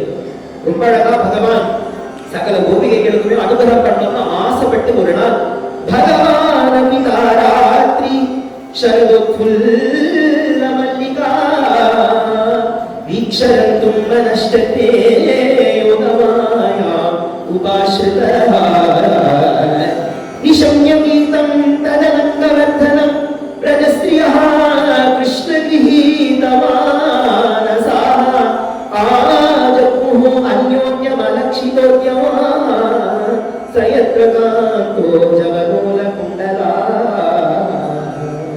ஒரு ராத்திரி இந்த கோபிகைகளுக்கெல்லாம் அவர்களுடைய பக்திக்கு ஒரு அனுகிரகம் பண்ணணும்னு ஆசைப்பட்டு பகவானே அந்த அழகான சரத்காலத்துல ராகாச்சந்திரன் அவ்வளவு அழகா இருக்கிற அவருடைய அந்த சரத்கால அந்த கிரணங்களை வருஷிக்க யமுனா நதி சஞ்சல் சஞ்சல் சஞ்சல் அழகா இருக்க பிரவகிக்க பல புஷ்பங்களுடைய சுகந்தம் அந்த காத்து அப்படி வீச அந்த பிருந்தாவனமே பகவான தூண்டது வேணுகானம் பண்ணுங்கோ அப்படின்னு அந்த வேணுகானத்தை வாசிக்க கோபிகைகள்லாம் கிருஷ்ண கிரகீத மானசா எல்லா கோபிகைகள் ஹிருதயத்தையும் துடிக்கிறாங்க. அவர்கள் சொல்றாரு சித்தம் சுகேன பவதா பகவதம். அதான் சொல்றா நாங்க என்ன பாக்கியம் பண்ணோம்னு தெரியல. அவாவா கண்ணை மூடிட்டு உங்களுடைய தியானத்தை எடுத்துட்டு வரணும்னு கஷ்டப்படலாம். ஆனா பிரபு எங்களுக்கு நீ என்ன கிருபை பண்ணிருக்க? சித்தம் சுகேன பவதா பகவதம் கிரகேஷு. எங்களுடைய கிரகத்திலிருந்து எங்க சித்தத்தை நீ சுகமா அபகரிச்சிட்ட அப்படின்னு சொல்ல எல்லா கோபிகைகளும் கண்ண இடத்துல வந்து நிக்க பகவான் அவ்வளவு அழகா இவர்களுக்கு சுவாகத்தம் பேச அடுத்த க்ஷணமே திருப்பி போகணும்னு வேற சொல்ல அவர்களுடைய பிரேமையே கொட்டி ஒரு கீதம் பாடலா பிரணய கீதம் அப்படின்னு அதுக்கு பேரு. அதை கொட்டி பாடி சந்தோஷப்பட்ட பகவான் அவர்களுடைய சின்ன ஒரு ராசம் ஆடலாம். அந்த ராசம் ஆடும் போதே இந்த கோபிகளுடைய பக்தியை இன்னும் வளர்த்தணும்னு ஆசைப்பட்டு ஒரு க்ஷணம் கத்திரைவ கத்தரதீயத அப்படின்னு பகவான் மறைஞ்சு போயிடுறாங்க. பகவான் மறைஞ்சு போன உடனே கோபிகைகள்லாம் தவிக்கலாம். அந்த பிரதேசத்துல பிருந்தாவனத்தில் இருக்கக்கூடிய ஒரு விருட்சத்தையுமே பார்த்து ஹே தக்ஷ யக்ரோத அஸ்வத்த ஹே ராமானுஜ ஒரு மரத்தையும் பார்த்து கிருஷ்ணனை பாத்தியா இந்த வழிதான் கண்ணன் போனாலும் நிச்சயமா இந்த வழிதான் போயிருக்கணும். ஏன்னா உன்னை தொட்டு கண்ணு தெரியறது உனக்கு உடம்பெல்லாம் அப்படியே சிலிர்த்து இருக்கே. கண்ணன் எங்க போனான்? ஏ துளசி அம்மா கண்ணன் எங்க போனான் காமின்னு ஒரு செடியும் ஒரு விருட்சமா கேட்க அவர்கள் கொஞ்சமா தேடிட்டு வர பகவானுடைய பாதங்கள் தெரியறது. அந்த பாதத்தோட சேர்த்து இன்னொரு பாதமும் தெரியாது. அவளுக்கே புரியாது சுவாமியா தான் இருக்குமோ ராதையோட தான் போயிருக்கானோ பகவான் அப்படின்னு. கொஞ்சம் தூரம் போனதுக்கு அப்புறம் பார்த்தா ராதையும் அந்த கனியும் பார்த்துட்டு இருக்கா. எல்லா கோபிகைகளும் வந்து சேர்ந்தா ராதையோட. அவன் பார்க்கறான் கண்ணன் வருவானா, கண்ணனுக்கு தர்ஷனம் கொடுப்பானா. இன்னும் ஒரு க்ஷணம் கண்ணனை குறிச்சு விரகம் தாங்க முடியாதவன் இருக்கோமே எப்படி அவனை பார்க்கறதுன்னு சுவாமி கிட்ட கேட்கும் போதே சுவாமிக்கு ஒரு வழி காமிக்கலாம். என்ன சொல்லிருக்கலாம்? எல்லாரும் கொஞ்ச நேரம் கண்ணை மூடிட்டு கண்ணனை தியானம் பண்ணுவோம், தியானத்தினால சீக்கிரம் வந்துருவான்னா அப்படி சொல்லலையே. எல்லாரும் வாங்க கொஞ்ச நேரம் பிராணாயாமம் பண்ணலாம், பிராணாயாமத்தினால கண்ணனை வசப்படுத்தலாம் அப்படின்னு சொல்லலையே. எல்லாருமே வாங்க ஏதாவது ஒரு மந்திர ஜபம் எடுத்துட்டு பண்ணலாம், வந்தோம்னா பகவான் வந்துருவான்னு அப்படியே பண்ணலையே. சுவாமி என்ன வழி காமிச்சார்னா தன் மனஸ்காக தன் ஆலாவாக தத் விசேஷ்டாக தத் ஆத்மிகாக தத் குணாக ஏவ காயந்த்யோ ஆகாராணி சஸ்வருபு. உங்களதா தன் மனஸ்காக தத் ஆலாவாக தத் விசேஷ்டாக தத் ஆத்மிகாக தத் குணானேவ காயந்த்யः. எல்லா கோபிகளும் சேர்ந்தா சுவாமி அழகான பாதையை காமிக்கிறானா. கண்ணனை இந்த க்ஷணம் பண்ண வச்சிடலாம், ரொம்ப கஷ்டம் தான் பட வேண்டாம். சகிகளே ரொம்ப சுலபமான வழியை நான் உன்னை காமிக்கிறேன், என்ன பண்ணுறது? அவன் குணங்களை பாடுறது அப்படின்னு சொல்லி அற்புதமா 18 ஸ்லோகங்கள் 18 அப்படிங்கிற சங்கையே நம்ம சம்ஸ்கிருதத்துல கடபயாதி சங்கை அப்படின்னு சொல்றதுனால ஒரு லட்சத்துக்கு ஒரு நம்பர் கொடுப்போம் இல்லையா. 18 அப்படின்னு எடுத்துட்டோம்னா அதுக்கு ஜெயம் அப்படின்னு அர்த்தம். அதனால 18 ஸ்லோகங்கள்ல அற்புதமா ஸ்ரீமத் பாகவதத்தினுடைய ஹிருதயமா இந்த கோபிகைகள்லாம் பகவான பார்க்கணும்னு என்ன பண்றாரா? ஜெயதி தேதிகம் ஜன்னநாவ்ரஜஹ ஸ்ரயத இந்திரா சஸ்வதத்ரஹி தைத திருஷ்யதா விக்ஷுதாவதா த்வயித்ருதாசவ காமிச்சிந்ததே. ஜம்மனை இந்த கோபிகைகள்லாம் சேர்ந்து கோபிகா கீதம் அப்படின்னு பாட்டு பாடுறா.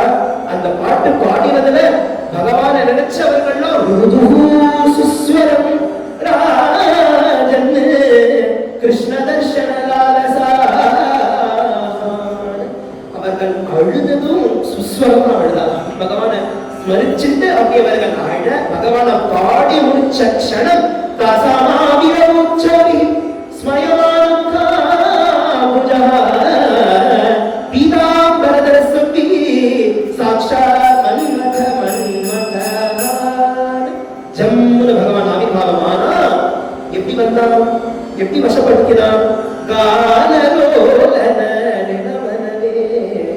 பாடினான். பாடி இவர்கள் கோபிகைகள்லாம் பாடிதானே இவர்கள்லாம் வசப்படுத்தினா பகவான் வர வச்சா. அதுல இருந்தே தெரியுது பகவான் எப்பேற்பட்ட கானலோலன் அப்படின்னு. புராண காலம்ல மட்டும் இல்ல, சரித்திர காலத்திலேயே பாடி லட்சணம் பகவான் பக்தர்கள் முன்னாடி வந்திருக்கான். அதுல ஒருத்தர் எடுத்து பார்க்கணும் அப்படின்னா பெரிய மகாத்மா சுவாமி நாராயண தீர்த்தன் அப்படின்னு அவருக்கு பேர். அவருடைய கீர்த்தனங்கள்லாம் பாடாத உபன்யாசம் பண்ண முடியாது. பாகவதத்துல வந்துருச்சுன்னா அவர் கீர்த்தனங்கள் பாடாத இருக்க முடியாது. ஏன்னா அப்படிதான் அனுபவிச்சிருக்கார் கிருஷ்ணரை. கிருஷ்ணிகா தரங்கினி அப்படின்னு ஸ்ரீ தசமஸ்கந்தத்தை எடுத்துட்டோம்னா ஜனத்திலிருந்து அவருடைய பகவானுடைய கல்யாண பரியந்தம் ரொம்ப அழகா கீர்த்தனைகள், வெறும் கீர்த்தனங்கள்னு மட்டும் இல்லாம ஸ்லோகங்கள், பத்தியங்கள், கத்தியங்கள்னு அவ்வளவு அழகா அமைச்சு கொடுத்திருக்கார் நம்ம நாராயண தீர்த்தன். அவருடைய சரித்திரத்துல அவர் ஒரு எதிகள். அவர் எதிகளா இருந்துட்டு, எதியா இருந்துட்டும் நாம சங்கீர்த்தன தர்மம் பண்ண வேண்டியது ரொம்ப முக்கியம் அப்படின்னு அவர் காமிச்சார் அவருடைய வாழ்க்கையில. ஒரு எதிகளா இருக்கும் போதே பல ஜனங்கள்லாம் அவர் பார்த்து ஆட்சேபனை பண்றா. அவெல்லாம் சொல்றா, எதிகளா இருந்தாங்க நாமெல்லாம் சொல்லக்கூடாது, நாம சங்கீர்த்தனம் பண்ணக்கூடாது, அது உங்க தர்மத்துல கிடையாது அப்படின்னு நிறைய பேர் சொல்லுவாங்க. ஆனா அவர்கள் என்னதான் சொன்னாலும் கூட அவளைதான் பார்த்து இவர் சொல்ற, எனக்கு நான் பாடணும் அப்படிங்கறதோட அந்த கண்ணன் பாடு பாடுன்னு கேட்கிறானே அப்படின்னு. குருநாதரும் இதை சொன்னாலே என்ன ஞாபகம் வருது? குருநாதர் மதுரை கீதம் தான் கிருஷ்ணன் கேட்பானோ, நீ எனக்காக பாடு, எனக்காக பாடு, பாடு பாடு பாடு என்று பாடாகி படுத்துவான், பாடு பாடு பாடு என்று பாடாகி படுத்துவான் எங்கள் பாடு பாடு பாடு பாடாய் படுத்துவான் எங்கள் கண்ணன். அவர் சொல்ற, என்னதான் பாடு பாடு பாடு பாடுன்னு கண்ணன் சொல்றான், அதனாலதான் நான் பாடுறேன் அப்படின்னு சொன்ன உடனே அவன் உங்களை பாடுன்னு சொல்லுவாரோ, அதனால நீங்க பாடுவேலாம், இதெல்லாம் நம்பன மாதிரியா இருக்கு அப்படின்னு நாராயணகிட்ட கேட்கும் போதே அவர் சொல்ற, நான் வேணா பாடுறேன், நீங்க பாருங்க, கிருஷ்ணன் அவ்வளவு ஆசைப்பட்டு வருவான் அப்படின்னு சொன்ன உடனே ரொம்ப அழகா பாடுற. கிருஷ்ணரே கூப்பிடுற, ஏஹி முதம் தேஹி ஸ்ரீ கிருஷ்ணா கிருஷ்ணா, ஏஹி முதம் தேஹி ஸ்ரீ கிருஷ்ணா கிருஷ்ணா, பாபாஹி கோபால பால கிருஷ்ணா கிருஷ்ணா, பாபாஹி கோபால பால கிருஷ்ணா கிருஷ்ணா. ஏ கிருஷ்ணா, சீக்கிரம் ஓடி வா, எனக்கு சந்தோஷத்தை கொடு அப்படின்னு நாராயண தீர்த்தர் கொஞ்சம் கொஞ்சமா பாடிட்டே வர இவர்கள்லாம் சுத்தி இருக்கா இல்லையா. நாராயண தீர்த்தர் கண்ணு முன்னாடி அவர் கண்ணுக்கு தெரியுது நம்ம கண்ணன் அழகா நடந்து வரணும். அப்படி நடந்து வரும்போதே அவன் காலில் இருக்கக்கூடிய சலங்கை, அவன் காதில் இருக்கக்கூடிய குண்டலங்கள், அவன் கையில் இருக்கக்கூடிய வளையங்கள், அப்படியே அவன் நடந்து வரும்போதே சன் சன் சன் சன்னு சத்தம் போட்டுட்டே வரலாம். சஞ்சலமணி குண்டல சாருஹாசா, அப்படியே சல சல சல சல சல சலன்னு சத்தம் போட்டுட்டே அவன் நடந்து வரான். நாராயண தீர்த்தர் கண்ணுக்கு தெரியறது, இவர்கள் காதுக்கு கேட்கறது. இவ எல்லாரும் காதுக்குமே அப்படி இந்த பகவான் நடந்து வரதும் அவருடைய காலில் இருக்கிற கொலுசு சப்தங்கள்லாம் கேட்கறதான். ஸ்ரீ அண்ணா ஸ்ரீ வைஷ்ணவ சம்ஹிதையில நாராயண தீர்த்த சரித்திரத்தை சொல்லும் போதே இந்த ஒரு நிலையை எடுத்து காமிக்கிற. அவர் சொல்ற, சுப்ரசுந்தோ முகுந்தோபி பதசிம் சிதனூபுரஹ சகார நடனோ ரம்யம் விழுமுகாடன தத்பரஹ. உடனே கண்ணன் ஓடி வந்தானா, பதசிஞ்சித நூபுரஹ, காலில் இருக்கிற நூபுரங்கள்லாம் கலீர் கலீர்னு சப்தத்தோட சகார நடனோ ரம்யம், ரொம்ப ரம்யமா அழகான ஒரு நாட்டு மேல ஆடி காமிக்கிறானோ நாராயண தீர்த்தர் முன்னாடி. அந்த சப்தங்கள்லாம் கேட்கறது யாருன்னா சாதாரண ஜனங்களுக்கு. அந்த ஜனங்களுக்கு இவருடைய பக்தினால அந்த ஜனங்களுக்கெல்லாம் அது கேட்டது. சரளைரபி ஜனைஸ்தத்ர கிருஷ்ணஸ்ய பரமாத்மனः யதி ஸ்ரேஷ்டஸ்ய கிருபயா சம்சுதோ நூபுரத்வனி. இந்த யதியினுடைய பரம கிருபையினால இவர்கள் காதலெல்லாம் பகவானுடைய அந்த கொலுசு சத்தம் கேட்டது. கையை கூப்பிட்டா, காலில் விழுந்தா, அவதார க்ஷமாபணம் கேட்டுக்கிறார். அவர் சொல்ற, நீங்க சொல்றேனே நான் எதிகளா இருக்கேன், நாம சங்கீர்த்தனம் தான் பண்ணக்கூடாது அப்படிலாம் கிடையாது. நாம சங்கீர்த்தனம் தான் பரம தர்மம் அப்படின்னு. அயமேவ பரோ தர்மः கலிகல்மஷநாசகः சம்பிரோக்தः சர்வசாஸ்திரேஷு கிருஷ்ண சங்கீர்த்தனாத்மகः. இதுதான் பெரிய தர்மம்.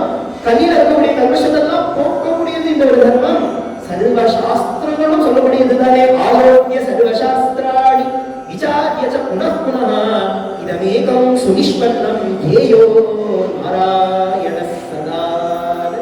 எல்லா சாஸ்திரங்களும் சொல்லக்கூடிய தர்மம் இந்த நாம சங்கீர்த்தன தர்மம் தான். அதனால எல்லாரும் சேர்ந்து பாடலாம் அப்படின்னு சொல்ல, ஹரே ராம ராம ராம ஹரே ஹரே, ஹரே கிருஷ்ண கிருஷ்ண கிருஷ்ண ஹரே ஹரே, ஹரே ராம ராம ராம ஹரே ஹரே, ஹரே கிருஷ்ண கிருஷ்ண கிருஷ்ண ஹரே ஹரே. எல்லா ஜனங்களும் அப்படிதான் பாடி அனுபவிக்கிறார் பகவான. இப்படி ராமாயணமா இருக்கட்டும், ராமனா இருக்கட்டும், கிருஷ்ணனா இருக்கட்டும், ஏன் அர்ச்சாவதார பெருமாளா இருக்கட்டும், எந்த பெருமாள் எடுத்துட்டாலும் விஷ்ணு அப்படின்னு வந்திருக்கா பகவான் வந்தாச்சுன்னா விஷ்ணு கானஞ்ச நித்யஞ்ச நடனஞ்ச விசேஷதா பிரம்மன் பிராமண ஜாதீனா கர்த்தவ்யம் நித்ய கர்மவது. பகவானுக்கு ரொம்ப பிடிச்சதே சங்கீதம் தான். யாராவது ஒரு பாகவதர் கால கஜையை போட்டு கையில சிப்லாக்கட்டையை வச்சுட்டு கண்கள் ஆனந்த பாஷ்பம் வர மேலி சிலிர்க்க பாடினான்னு வச்சுக்கோங்களே, பகவான் அவன் பின்னாடி ஓடி வந்துருவான். பகவானுக்கு பாகவதான்னா அவ்வளவு இஷ்டம், நாம சங்கீர்த்தனம்னா அவ்வளவு இஷ்டம். அதுதான் ரொம்ப அழகா நாரத பக்தி சூத்திரத்துல எடுத்து காமிக்கிற பகவானை வசப்படுத்தணும் அப்படின்னா சஹா கீர்த்தியமான சீக்கிரமேவ ஆவிர்பவதி அனுபாவயதி பக்தான் அப்படின்னு அழகா எடுத்து காமிக்க. என்னன்னா பகவானை வர வச்சிடலாம், பலவிதமான உபாயம் வேணாலும் வர வச்சிடலாம், ஆனா சீக்கிரமா வரணும், ஓடி வரணும். பகவானை ஓடி வர வைக்கணும்னா என்னன்னா நாம சங்கீர்த்தனம் பண்ணணும். சஹா கீர்த்தியமான சீக்கிரமேவ ஆவிர்பவதி, சீக்கிரமா ஓடி வந்துடுவான் பகவான் அப்படின்னு அழகான நாம சங்கீர்த்தன தர்மம். பகவான கீர்த்தனங்களால புஷ்டியா பகவான் ஆராதனை பண்ணது. அதுதான் அழகு.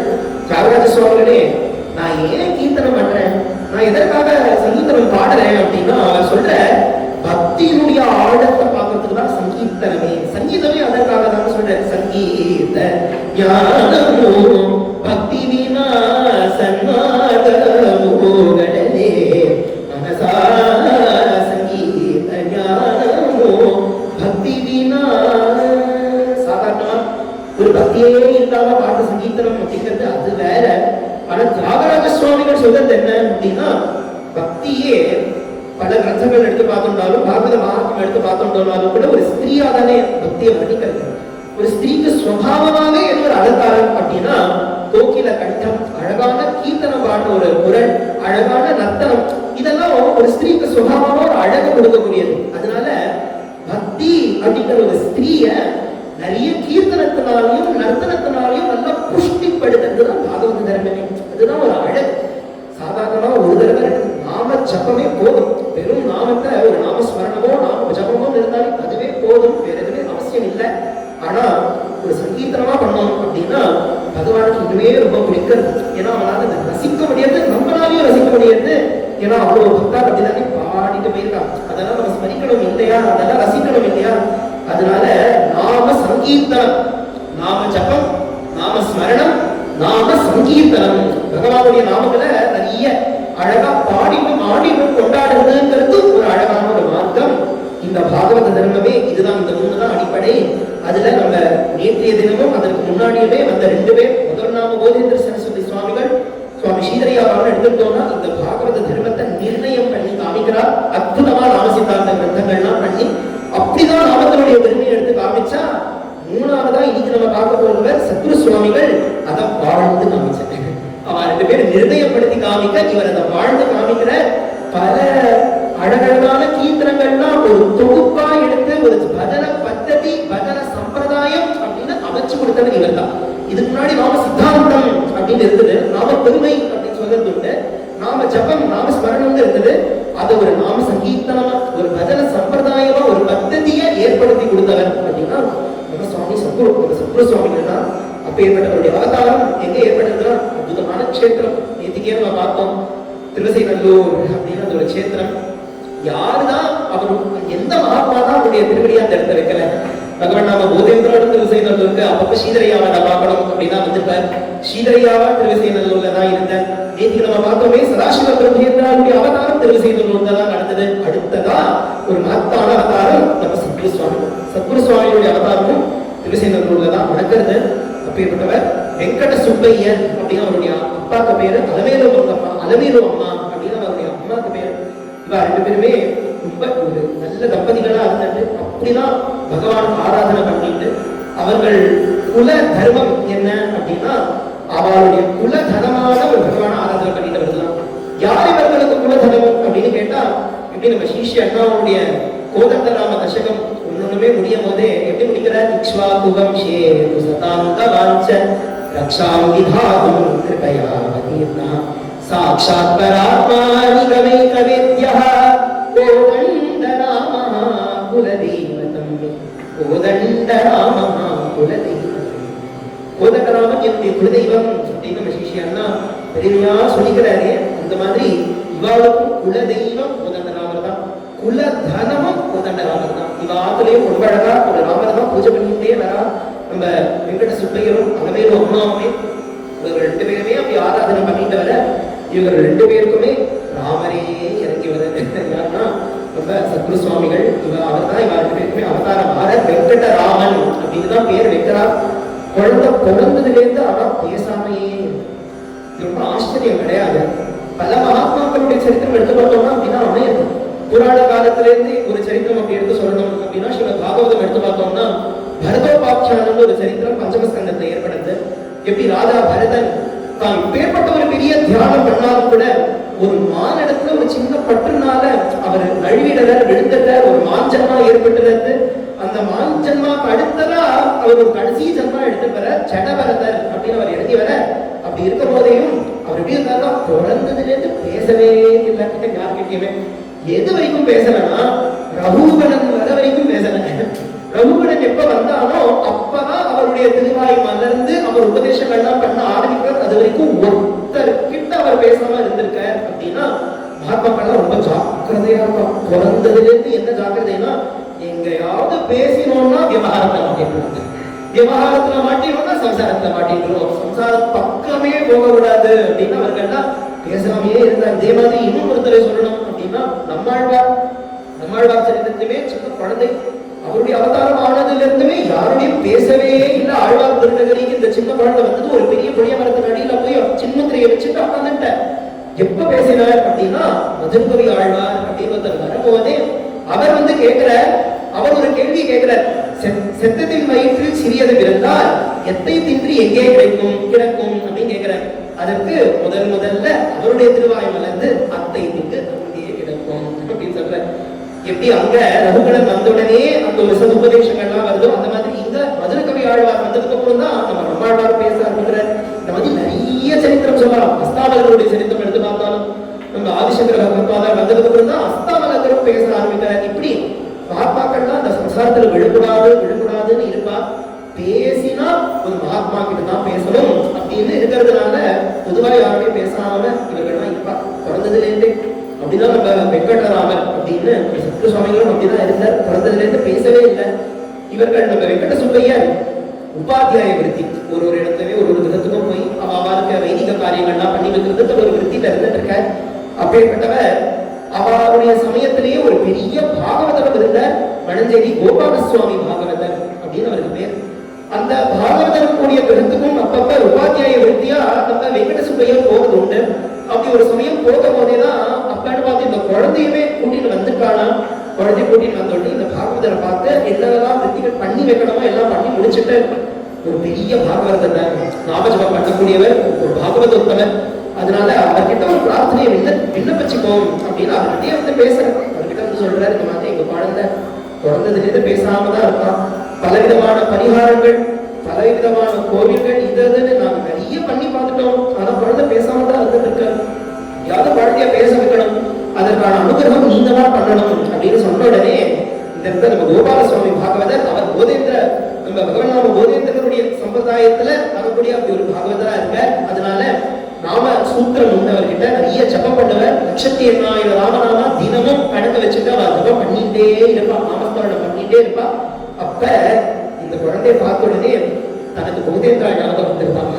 ஏன்னா போதேந்திரா சரித்திரத்தில் நம்ம பார்த்தோமே ஒரு குழந்தை பேசாம இருந்த ஒரு குழந்தை இவருடைய ஒரு உச்சிஷ்ட பிரசாதத்தினால திவ்ய ஞானம் ஆப அப்படின்னு அதுக்கு ஒரு திவ்ய ஞானம் ஏற்பட்டு கிருஷ்ண ராமேதி கீர்த்த என்ன அப்படின்னு பாட ஆரம்பிச்சிருந்த குழந்தைன்னு அவருக்கு சரித்திரம் ஞாபகம் வருது. போதேந்திரா ஒரு உச்சிஷ்ட பிரசாதம் தான் பிரத்யட்சமா அன்னைக்கு அவர் எடுத்துட்ட ஆகாரம் தான் உச்சிஷ்டம்னு கிடையாது. அவர் யாருக்கு உபதேசம் பண்ணியிருப்பாரோ ராமநாமம், அதுவும் ஒரு உச்சிஷ்டம் தானே. அவர் இன்னொருத்தர் யாருக்கு உபதேசம் பண்ணியிருப்பாரோ அதுவும் உச்சிஷ்டம் தானே. இப்படி அவரா உபதேசம் பண்ணின ராமநாமம் அப்படி போய் போய் போய் இவர் கைக்கு வந்திருக்க, இவர் பாக்குற அவருடைய உச்சிஷ்டமான ராமநாமத்தை இந்த குழந்தைக்கு நம்ம கொடுத்தோம்னா இந்த குழந்தையும் பேச ஆரம்பிக்குமே அப்படின்னு இந்த குழந்தை பக்கத்துல வந்து அந்த குழந்தைக்கு ஒரு நாமசூத்திரத்தை கொடுத்து ராம ராம ராமன்னு சொல்ற உடனே நீ சிலுக்கிறது சின்ன குழந்தைக்கு, இந்த குழந்தைக்கு மூச்சை ஏற்படுத்து என்ன ஆயிட்டுனா ஹிருதயத்துல கோதண்ட நாம பிரதிஷ்டை ஏற்பட்டுதான். அந்த ஒரு க்ஷணம் நாமத்தை கொடுத்த உடனே அந்த குருநாதர் என்ன பண்ணிடுவார் அப்படின்னா தான் கிட்ட இருக்கிற அந்த பகவான அந்த சிஷ்யன் கிட்ட கொடுத்துருவார். இப்படி கொடுத்து அதற்கு மேல அவருக்கு சாதனை இதெல்லாம் ஒன்றும் பண்ணவே வேண்டாம். அந்த ஒரு நாமத்தை உபதேசம் பண்ணதுலே தெய்வத்தை பிரதிஷ்டையே பண்ணியாச்சு ஹிருதயத்துல. நம்ம சத்குரு சுவாமிகளுக்கு பண்ணிலேருந்து அந்த குழந்தை வெங்கடராமன் மனசுல ஹிருதயத்துல அப்படி கோதண்டராமன் பெருமாள் அப்படி ராமனுக்கு ஜொலிச்சு விடுங்க அனவர்த்தமும் பார்க்கல. அன்னிலேருந்து அப்படிதான் நாம பிரவாகமா வருது. இவருக்கு என்ன ஆசை அப்படின்னா பிறந்ததுல இருந்து நம்ம பேசினோம்னா முதல் வார்த்தை நாமமா தான் இருக்கணும், முதல் வார்த்தை ராமநாமமா இருக்கணும் அப்படின்னு ஒரு ஆசை. அதனாலேயே அப்படி ஒரு பாகவதோத்தமர் கிட்டேந்து ராமநாமத்தை வாங்கிட்டு அந்த ராமநாமத்தை ஜபம் பண்ண ஆரம்பிச்சதுதான் முதல்ல அவர் வாக்கிலிருந்தே வந்தது அந்த ராமநாமம். அப்படி நம்ம வெங்கடராமன் அவர் அப்பா கிட்டே இருந்துட்டு உபாத்தியாய விருத்தியில மேல என்னென்னலாம் கத்துக்கணுமோ எல்லாமே கத்துட்டு அவருக்கு இந்த மாதிரி உபாத்தியாயத்துக்கெல்லாம் அப்பா சொல்லி கதை ஆரம்பிக்கிற. இப்படி ஒரு நாள் ஒருத்தருடைய கிரகத்துல சாத்தம் பண்ணி வைக்கணும். அப்ப அப்பா சொல்றேன், இன்னைக்கு எனக்கு ஏற்கனவே 4-5 இடத்துக்கு போக வேண்டியிருக்குதான், நான் உனக்கு கத்து கொடுத்துட்டேனே, அதனால நீயே ஆத்துல போய் ஸ்ராத்தம் பண்ணிட்டு வந்துடு அப்படின்னு குழந்தை வெங்கட்ராமன் கிட்ட அப்பா சொல்ல, நம்ம வெங்கட்ராமரும் ஸ்ராதம் பண்ணி வைக்கணும்னு கிளம்புற. போற வழியில ஒரு பிள்ளையார் கோயில், அந்த பிள்ளையார் கோயில் அது கருப்பூர் அப்படின்னு அந்த இடம், அந்த இடத்துல ஒரு பிள்ளையார் கோயில். அதை பார்த்த உடனே அவன் மனசுல உடனே ராம ஞாபகம் வந்திருக்கான், ராமநாம ஞாபகம் வந்திருக்கான். ஏன் பிள்ளையாரை பார்த்து எங்க ராமநாம ஞாபகம் அப்படின்னு கேட்டாலும் ஒரு கதை இருக்கு. என்ன ஆகுது, நம்ம எல்லாருக்குமே தெரிஞ்ச ஒரு கதை. யாரு பூ பிரதட்சணம் பண்ணிட்டு வராளோ அவளுக்கு வந்து ஒரு பழத்தை கொடுக்குறேன் அப்படின்னு ஒரு சின்ன காம்படிஷன் வச்சு அதுல நம்ம முருகன் மயில ஏறி முழு உலகத்தையும் சீக்கிரமா சுத்திட்டு வந்துடலாம் மருத்துவ பிள்ளையார் ரொம்ப அழகா பரமேஸ்வரனையும் பார்வதியுமே பிரதட்சணம் பண்ணி பூ பிரதட்சணம் ஆயிடுது அப்படின்னு சொல்லி பழத்தை வாங்கிட்டு. அதனால முருகன் கொஞ்சம் சோகமா இருக்கானா. பரமேஸ்வரன் பாக்குற முருகனுக்காக திருப்பியும் நம்ம ஒரு சின்ன காம்படிஷன் வைப்போம். இந்த தடவை ஈஸியா ரொம்ப ஈஸியான ஒரு கொஸ்டின், என்னன்னா ஏற்கனவே கேட்ட கேள்விதான், அதனால இப்ப ரெடியா இருப்பார். சொன்ன உடனே அவர் அந்த மயில் வாகனத்துல ஏறி இந்த பூமியை ஒரு பிரதட்சணம் பண்ணிட்டு வந்துடுவாருன்னு திருப்பி 2 பேரையும் கூப்பிடலாம். கல்யாணமே நம்ம முருகனையுமே இவர்கள் 2 பேருமே கூப்பிட்டு திருப்பியும் அவர் சொல்ற, நான் இப்ப ஒரு பெரிய கிஃப்ட் வச்சிருக்கேன். என்ன கிஃப்ட் அப்படின்னா, என்னுடைய கணங்களுக்கெல்லாம் கணபதி அப்படின்னு என்னுடைய கணங்களுக்கெல்லாம் ஒரு ராஜா அப்படின்னு ஒருத்தர் வைக்கிறதுக்கு நான் ஒரு சின்ன காம்படிஷன் வைக்கிறேன். என்ன காம்படிஷன் அப்படின்னா, போன தடவை சொன்னதேதான், யாரு சீக்கிரமா பூ பிரதட்சணம் பண்ணிட்டு வரையோ அவர்தான் கணபதி அப்படிங்கிற அந்த ஒரு பட்டம் கொடுப்பேன் அப்படின்னு சொல்லியாச்சு. காத்துட்டு முருகன் என்ன வைக்க போறார், என்ன பண்ணணும் அப்படின்னு பூ பிரதட்சணம்னு சொன்ன உடனே இந்த தடவை சீக்கிரமாவே ஓடி போய் அந்த மயில ஏறி அவர் சுத்திட்டு வந்துடலான்னு பார்த்தா அதுக்குள்ள இவர் முடிச்சிட்டார் இல்லையா. இவர் என்ன பண்ணிட்டார் அப்படின்னா, அவர் துண்டிக்கையினால கீழே ராம அப்படின்னு அதை பிரதட்சணம் பண்ணிட்டாரா. அதை பிரதட்சணம் பண்ணதுனாலேயே பூ பிரதட்சணம் பண்ணதுக்கு பலன் அப்படிங்கறத பார்த்து அதனாலதான் கணபதி அப்படின்னு அவருக்கு ஒரு அழகான பேர் அமையிறது. இந்த நீல அவருக்கு ஞாபகம் வந்திருக்காங்க. பிள்ளையார பார்த்த உடனே ஆஹா, எப்பேற்பட்ட ராமநாமம், எப்பேற்பட்ட ராமநாமம். கொஞ்ச நேரம் உட்காந்து போவீங்க, நேரம் இருக்கு. மாத்தியாடிக்கிற காலத்துல தானே ஸ்ராத்தம் பண்ற காரியங்கள்லாம் பண்ண வேண்டியது. இன்னும் கொஞ்சம் டைம் இருக்கு நமக்கு, கொஞ்ச நேரம் நம்ம ராமநாம ஜபம் பண்ணலாம் அப்படின்னு இந்த பிள்ளையார் கோயிலுக்கு உட்காந்துக்கிற பிள்ளையார் கோயில் உட்காந்துட்டு அவர் ராமநாமத்தை ஜபம் பண்ண ஆரம்பிச்ச கண்ணை மூடின நயமாயிட்டு. அந்த ஜபத்திலையும் அந்த ராம தியானத்திலையுமே நயமாயாச்சு. கண்ணை மூடினவர் கண்ணை திறந்து பார்த்தா சூரியாஸ்தமனம் ஆற நேரம். எவ்வளவு நேரம் அவர் கண்ணை மூடிட்டு அவர் தியானத்திற்கு கூட அவருக்கே தெரியாம போயிடுச்சு.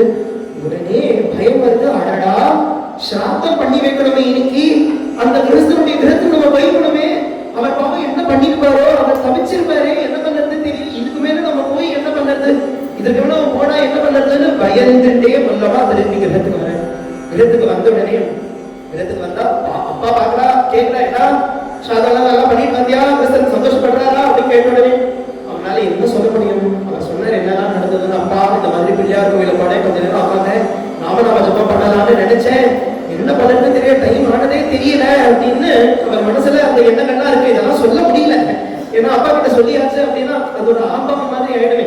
அப்பா தாரா நாம ஜபம் பண்ணாரா, தியானத்துல மக்னம் ஆயிட்டாரா, எவ்வளவு நேரம் போனதே தெரியல அப்படின்னு சொன்னானா அவர் அம்மாவத்தை காமிக்கிற மாதிரி ஆயிடும். அதனால என்ன சொல்றதுன்னு தெரியல, ஒரு மாதிரி திக்கு, என்ன பண்றதுன்னு தெரியாத தவிச்சுட்டு இருக்கும் போதே நம்ம வெங்கட சுப்பையரே அந்த குழந்தைய கூட்டிட்டு போய் கிறிஸ்தர் என்ன பண்ணிருப்பாரோ அவர்கிட்ட போய் கேட்கணுமே அப்படின்னு விதத்துக்கு போகும்போதே, நீங்க என்ன பண்ணேன், என் குழந்தைய சாந்தம் பண்ணி வைக்கணும்னா அவனை நான் இன்னைக்கு அனுப்பி வைக்கலாம்னு பார்த்தேன், பாவம் வராம போயிட்டானே, மறுபடியும் நடந்ததா, யாராவது வந்து பண்ணி வச்சாலான்னு கேட்டா அவர் சொல்ற, பண்ணத்துக்கு வரலையா, உங்க பையன் தான் வந்து சாந்தம் பண்ணி வச்சான் அப்படின்னு சொல்றான். எங்க பையன்? ஏன் பையனா? வெங்கடராமனா? அவன் சொல்றானே நான் வந்து பண்ணல அப்படின்னு. இல்ல உங்க பையன் தான் வந்தா, எவ்வளவு அழகா பண்ணி வச்சான், மந்திரங்கள்லாம் சுஸ்பஷ்டமா சொன்னாங்கன்னா அடுத்தது நீங்க வராது, உங்க பையனையே அனுப்புங்க அப்படின்னு சொன்ன உடனே அப்பதான் வெங்கடராமனுக்கு புரியுது, நமக்காக தனக்காக சாட்சாத் ராமனே அந்த இடத்துல வந்து சாந்தத்தை பண்ணிட்டு போயிருக்க அப்படிங்கிறது தெரியுது. இதெல்லாம் ஒரு ஸ்லோகமாக ஸ்ரீ அண்ணா பக்த ரத்னாவலி அப்படின்னு ஒரு கிரந்தம், பல பக்தர்களுடைய சரித்திரங்கள்லாம் ரொம்ப அழகா ஒரு 2-3 ஸ்லோகங்கள்லாம் அவ சரித்திரத்தை சொல்ற போல அமைச்சிருக்க. அதுல சொல்ற, தியானே என்ன விஸ்மிருத்ய நிமந்திரணச்ச ஸ்ராத்தாய யஸ்மின் விபினே நிஷன்னே ஸ்ராத்தான்னமீஷோ பூஜே யதத்தம் வந்தே குருந்தம் மம வெங்கடாயோ. தாம் பகவத் தியானத்துல இருக்கிறதுனால அந்த சாந்தத்தை மறந்து போனதுல சாட்சாத் ராமரே தனக்காக சாந்தத்தை பண்ணாரே. அப்பேற்பட்ட அந்த சத்குருநாதரான வெங்கடராமரை நான் நமஸ்கரிக்கிறேன், அவரை பஜிக்கிறேன் அப்படின்னு அற்புதமான ஒரு ஸ்லோகம். அப்படி நம்ம வெங்கடராமர் கொஞ்சம் கொஞ்சமா அப்படி வளர ஒரு நாளுமே இன்னுமே நாமஜபம் வளர்ந்து, ஒரு நாளுமே இன்னும் தியான ஸ்திரமாக, ஒரு நாளும் இன்னும் பக்தி அவருக்கு மேலோங்க. அப்படிதான் பாகவத தர்மத்துல இருந்துட்டு வர, அப்படியே அவர் பாகவத தர்மத்துல இருந்துட்டு இருக்க அவருக்கு கல்யாணமும் ஏற்படுது. ஜானகி அப்படின்னு ரொம்ப அழகா மகிஷா துல்லியசீலையா, அவருடைய பக்திக்கு ஏற்ற ஒரு பெண் கிடைச்சு அவரோட விவாகம் பண்ணிட்டு அவர் வாழ்ந்துட்டு இருக்க. இப்படி வாழ்ந்துட்டு இருக்க நம்ம வெங்கடராமர் சத்குரு சுவாமிகள் அவருடைய வாழ்க்கையிலேயே இந்த பாகவத தர்மத்தை அவர் வாழ்ந்து காமிச்சார்னு சொல்றோம் இல்லையா. அதுல ஒண்ணு நாம சங்கீர்த்தனம், இன்னொன்னு கதாசிரவணம். கதாசிரவணம் ரொம்ப முக்கியம். அதனாலதான் பிரகலாதம் இது 2 தான் முதல்ல எடுத்து வைக்கிறேன், சரவணம் கீர்த்தனம் அப்படின்னு. நம்மளும் பார்த்தோம் எப்படி இது 2மே கோஸ் ஹேண்ட் இன் ஹேண்ட் அப்படின்னு நம்மளே ஒரு நாள் சரித்திரத்தை பார்த்தோமே. அப்படி கதை கேட்கறதுலயும் அவருக்கு அவ்வளோ இஷ்டம். அதுவும் இவர் எப்படி கதை கேட்பார் அப்படின்னா, கதை கேட்க பார்த்தாருன்னா அப்ப அந்த ஒரு சமயம் கதை கேட்கும் போதே தான் ஏதோ ஒரு இடத்துல இருக்கோம், ஒரு மண்டபத்துல இருக்கோம், ஒருத்தர் கதை சொல்லிட்டு இருக்க, நம்ம கதை கேட்கணும்ன்றதுலாம் அவர் மனசுல இருக்காது. எந்த கதையோ அந்த கதையில ஒரு கதாபாத்திரமா எடுக்கிறாங்க, அந்த கதையில இருந்துட்டு அந்த கதையை அவர் அனுபவிப்பார். அப்படிதான் நம்ம சத்குரு சுவாமிகள் கதை கேட்பார். எப்படி கதை கேட்பார்னா, அந்த ராமகதையா இருக்கட்டும், கிருஷ்ண கதையா இருக்கட்டும், கேட்க கேட்க ஆனந்த பாஷ்பம் ஏற்பட, புலகாங்கீதம் ஏற்பட, அப்படிதான் கதை கேட்கணும்.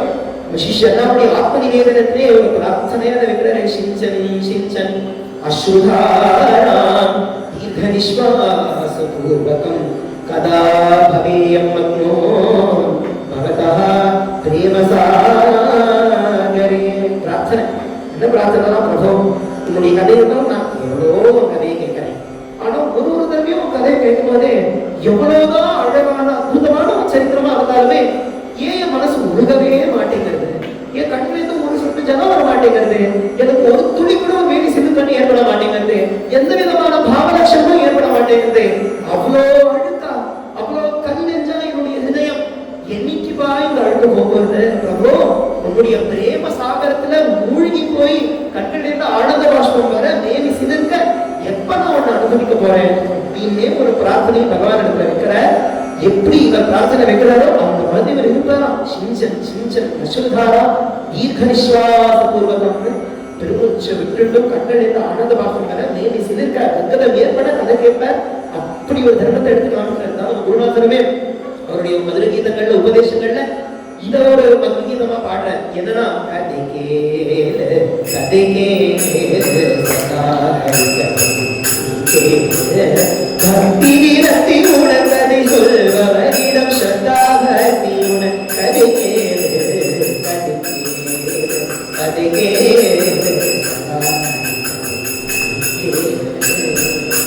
கதை கேட்டுட்டே இருக்கணும். அதனாலதான் சதா ஹரிகதை நீ கேளு அப்படின்னு சொல்ற.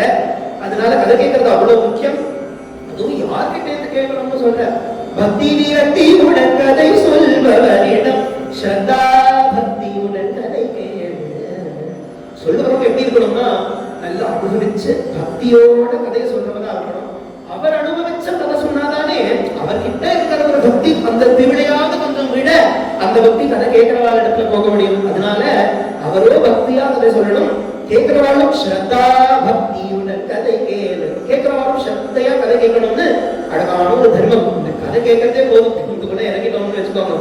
கதை கேட்கறது எவ்வளவு உத்தமமான தர்மம் அப்படின்னு பார்த்தோம்னா அதுவே ரொம்ப ஒரு இனிமையான ஒரு வழி. பகவான் கதையை கேட்டு பகவான் அடையிறது அப்படிங்கிறது. அதனால அந்த தர்மத்தையும் காமிக்கிற நம்ம வெங்கடராமர். அவர் நிறைய கதை கேட்பார். அதுவும் நல்ல கதை சொல்ற இடத்துல கதை கேட்பார்.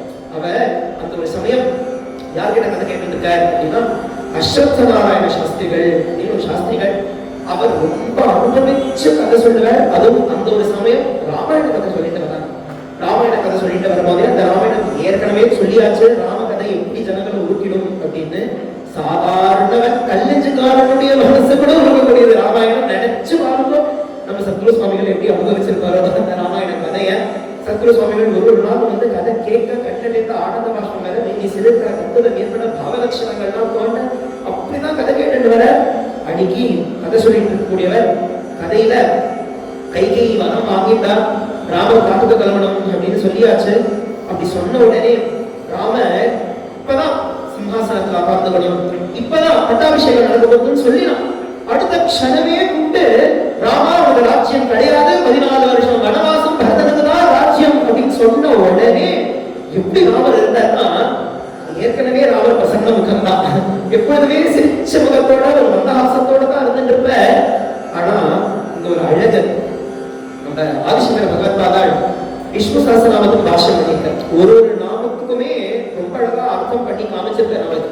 அதுல பகவானுக்கு ரொம்ப அழகான பேர் சுமுகன் அப்படின்னு. சுமுகாய நமஹா அப்படின்னு ஒரு நாமம் வருது விஷ்ணு சஹஸ்ரநாமத்துல.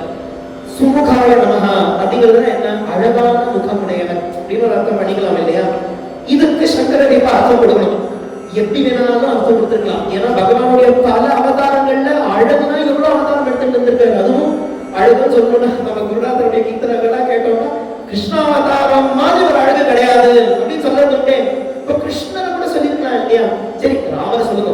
ராமரை சொல்லும் போதே பட்டாபிராமனா பகவான் இருக்க அந்த ஒரு முகத்துல இருக்கிற சிரிப்பு அப்படின்னு சொல்லிருக்கலாம் இல்லையா? சுமுகாயக்க என்ன அர்த்தம் பண்றா? எப்ப ராமர் கூப்பிட்டு ராமா உனக்கு பட்டாபிஷேகம் அப்படின்னு சொல்லும் போதே அவர் முகம் எப்படி இருந்ததோ அதை சொல்லலையா? ராமா உனக்கு வனவாசம்னு சொன்ன உடனே அவர் முகம் எப்படி இருந்ததுன்னா அதுதான் சுமுகாய அப்படின்னு சொல்ற.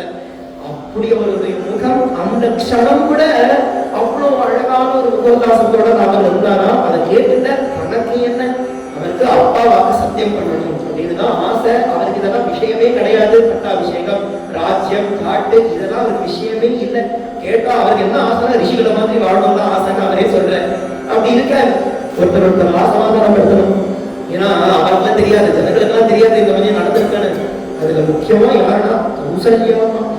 கௌசல்யாமாவை எப்படி சமாதானப்படுத்துறது, அம்மா கிட்ட இந்த விஷயத்தை எப்படி சொல்றதுன்னு தான் கையை செஞ்சுட்டு அம்மாவுடைய அந்த அந்தப்புறத்துக்குள்ள நம்ம ராமர் வல்லமா நடந்து வந்த உடனே கௌசல்யம்மா சந்தோஷமா வர வைக்கிறா.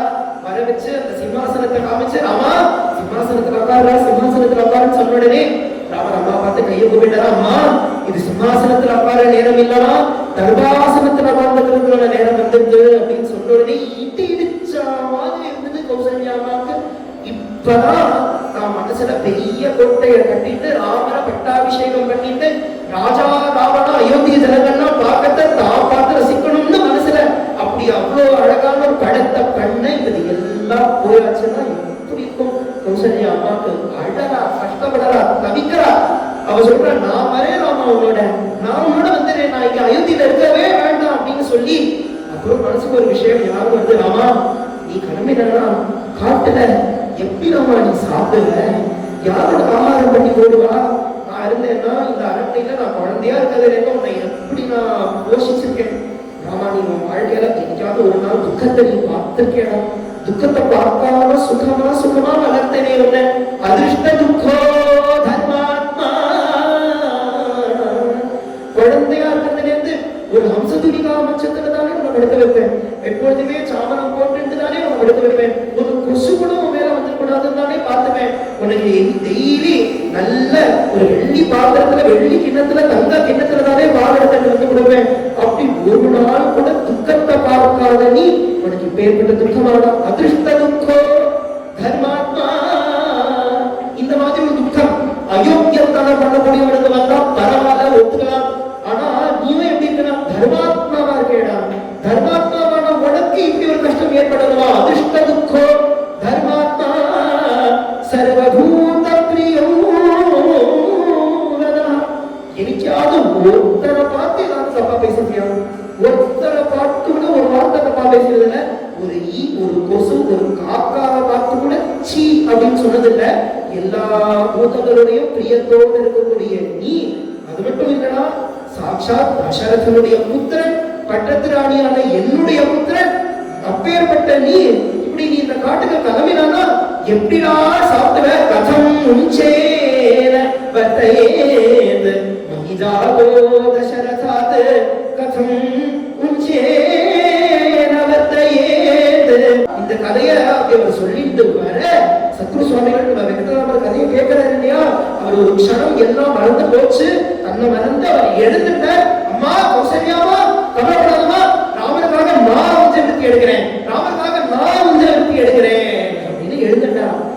அப்பதான் தன்னை அவருடைய நிலைக்கே வர அந்த சுதாரிச்சுக்கிற அன்னிலிருந்து உபாத்தியாய விருத்தி எல்லாத்தையும் விட்டு உஞ்சவிருத்தி அப்படின்னு பாகவத தர்மத்துக்குள்ள அவர் நுழையிற ரொம்ப அற்புதமான ஒரு மகத்தான தர்மம் இந்த உச்சவிருத்தி தர்மம் அப்படிங்கிறது. ராமாயணத்தின் இதுக்கு ரொம்ப அழகான ஒரு ஸ்லோகம் சொல்லலாம். ஸ்ரீமத் பாகவதம் எடுத்து பார்த்தோம்னா ஏகாதசி ஸ்கந்தத்துல ரொம்ப அழகா உச்சவிருத்தி மகிமையை பகவானே சொல்றார். ஸ்ரீரோச்சவிருத்தியா பரிதுஷ்ட சித்தஹ தர்மம் மகாந்தம் விரஜம் ஜுஷானஹ மையர்பிதாத்மா கிரஹேவ திஷ்டன் ந அதிப்ரசக்தஹ சமோபேதி சாந்தி. அழகான ஒரு ஸ்லோகம். இந்த உச்சவிருத்தி தர்மம் அப்படின்னா அழகாக பண்ணபாக கட்டிட்டு காலில் விஜயை கட்டிட்டு அழகான ஒரு அக்ஷய பாத்திரத்தை வச்சுட்டு ஒரு இடத்துலயுமே நாமசங்கீர்த்தனம் பண்ணிட்டு அதனால அவர்கள் போடக்கூடிய ஒரு அக்ஷரையுமே சேகரிச்சுட்டு வந்து அதை அவர்கள் தயார் பண்ணி நிவேதனமா பகவானுக்கு அதை சமர்ப்பணம் பண்ணி எடுத்துக்கிறது ஒரு அற்புதமான மகத்தான ஒரு தர்மம். இந்த ஒரு தர்மத்தை பகவானே சொல்றான். தர்மம் மகாந்தம், பெரிய ஒரு தர்மம், மகத்தான தர்மம் அப்படின்னு.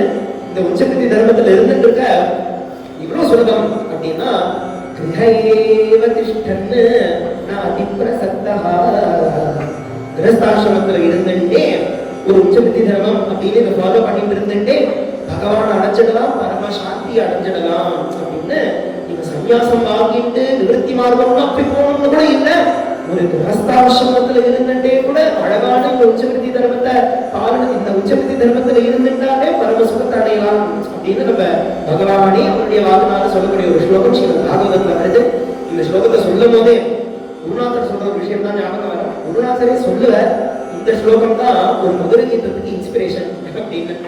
என்ன மதுரை கீதம் அப்படின்னா என்ன வார்த்தை அப்படின்னா கிரஹேவ திஷ்டன்னு அப்படின்னு ஒரு வார்த்தை.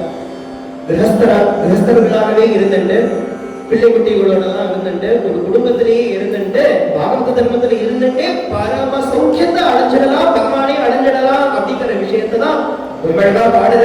இல்லறத்தில் இருந்திடுவோம், நல்லறங்கள் செய்திடுவோம், இல்லறத்தில் இருந்திடுவோம், நல்லறங்கள் செய்திடுவோம், எல்லாவன் இஷ்டம் என்று கடவாண்டோம். ஒருந்தனுக்காட்ட குடும்பம் அம்மா எங்கள் குடும்பம், ஒருந்தனுக்காட்ட குடும்பம் அம்மா எங்கள் குடும்பம். அழகா அந்த கிரஹேவ திஷ்டன்னு நாதி பிரசக்தா சமோபேதி சாந்தின்னு கருத்து. அதெல்லாம் எடுத்து குருநாதர் சொல்வார். இல்லறத்தில் இருந்திடுவோம், நல்லறங்கள் செய்திடுவோம், எல்லாவன் இஷ்டம் என்று படமாட்டோம், பாகவத கதை கேட்டிடுவோம், ராகத்தாளத்துடன் பாடிடுவோம், சோக மோக படமாட்டோம், நாகரிகமாய் பழகிடுவோம். அழகா அந்த கீர்த்தனத்துல வரது எல்லாமே பாகவத தர்மம் தான். இல்லத்துல இருந்துட்டு, குழந்தையோடயே இருந்துட்டு, குடும்பத்தோடயே இருந்துட்டு, ஆனா அதே நேரத்துல கதை கேட்டும் பகவான பாடியும் அனுபவிச்சும் அமர்ந்தாலும் எழுந்தாலும் நின்றாலும் நடந்தாலும் பசித்தாலும் குசித்தாலும் அவன் பெயரை சொல்லிடுவோம். அழகா பாகவத தர்மத்தை காமிச்சு இப்படி பாகவத தர்மத்துல இருக்கிறதுனாலேயே சமூகத்தை சாந்திக்க முடியறது இல்லையா? மனதினால் நிறைந்துள்ளோ குணத்தால் உயர்ந்துள்ளோ அமைதியுடன் என்றும் போல் வாழ்ந்திடுவோம். இந்த பாகவத தர்மத்தில் இருக்கிறதுனாலே பரம சாந்தி பரம அமைதி கிடைக்கிறதுன்னு அவ்வளவு அழகான இந்த ஒரு கீர்த்தனத்துக்கு இன்ஸ்பிரேஷனே ஒரு ஸ்லோகம் தான் அப்படின்னு குருநாதர் சொல்லுவேன். அப்பேற்பட்ட உச்சவர்த்தி தர்மம் அதனுடைய ஒரு பெருமை எப்படி பாகவதத்தை வருதோ, எப்படி ராமாயணத்துக்கு ஒரு ஸ்லோகம் வருதோ, மகாபாரதத்திலேயே இதுக்கு ஒரு கதை உண்டு. மகாபாரதத்துல துரோண பர்வா அப்படிங்கிற பர்வால பத்மநாபன் அப்படின்னு ஒருத்தனுடைய கதை. இந்த பத்மநாபனுக்கு ஒரு கேள்வி. என்ன கேள்வி அப்படின்னா, எல்லா ரிஷிகளும் சொல்றா சந்நியாசம் வாங்கிட்டு நிவர்த்தி மார்க்கத்துல போனாதான் பகவான் அடைய முடியும் அப்படின்னு. ஆனா தனக்கு ஒரு ஆசை, கிரஸ்தாசிரமத்துல இருந்துட்டே பகவான் அடையறதுக்கான ஒரு வழி உண்டா, உயர்ந்த பகத்தை அடையறதுக்கான ஒரு வழி உண்டான்னு எல்லாருக்கிட்டையும் கேட்கிறார். அவா தெரிஞ்ச ஒரு நாலேஜ் வச்சுட்டு சொல்றா, இல்லப்பா சந்நியாசம் வாங்கிட்டு நிவர்த்தியா கிளம்பினாதான் உண்டு. பிரகிருத்தியா கிரஸ்தனா இருந்துட்டு பண்ற காரியங்கள்ல சொர்க்கம் வரைக்கும் வேணா கிடைக்கும், ஆனா சொர்க்கம் பணம் திருப்பி கீழே வந்துதான் ஆகணும் அப்படின்னு அவா சொல்லிக்கிறா. தனக்கு தெரிஞ்சது. ஆனா சொல்றா, ஒருத்தர் இருக்க அவருக்கு சர்வ தர்ம சூக்ஷ்மங்களும் தெரியும், தக்ஷகன் அப்படின்னு அவருக்கு பேரு. அவர்கிட்ட போய் இந்த கேள்வி கேட்கும் அவருக்கு சொல்லுவேன் அப்படின்னு சொன்ன உடனே இவர் எப்படிப்பட்ட சாமர்த்தியம் பார்த்தோம். நாகலோகத்துக்கு போய் தக்ஷகன் கிட்டே பேசணும்னு கிளம்பிட்ட. தக்ஷகன் கிட்டே போய் இந்த தர்ம சூக்ஷ்மங்கள் எல்லாம் தெரிஞ்சுக்கணும்னு போகும்போதே தக்ஷகன் அப்ப அவருடைய கிரகத்துல இல்ல. அவ மனைவி நாகபத்திரியே வந்து சொல்றா, அவரு ஒரு மாசம் டர்ன்ஸ் எடுத்துட்டு சூரிய ரசத்தினுடைய கடிவாளமா இந்த திவ்யமான நாகங்கள் எல்லாம் போவார். அதனால இப்ப அவர் போயிருக்காரு, கொஞ்ச நாள்ல திரும்பி வந்துருவார் அப்படின்னு சொன்னா இவரும் காத்துட்டே இருக்கார்.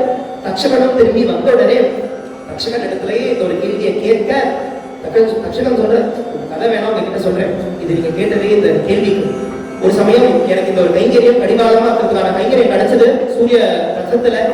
அப்படி சூரிய ரசத்துல கடிவாளமா நான் இருந்துட்டு போகும்போதே எங்க பக்கத்துல, என் பக்கத்துல சூரியனே இருக்க, என் பக்கத்துல சூரியன் இருக்க, ஆனா எங்க பக்கத்துல இன்னொரு ஜோதி கடமித்து சூரியனுடைய ஜோதியை தோக்கடிக்கிற மாதிரி தக தக தக தக ஜோதி.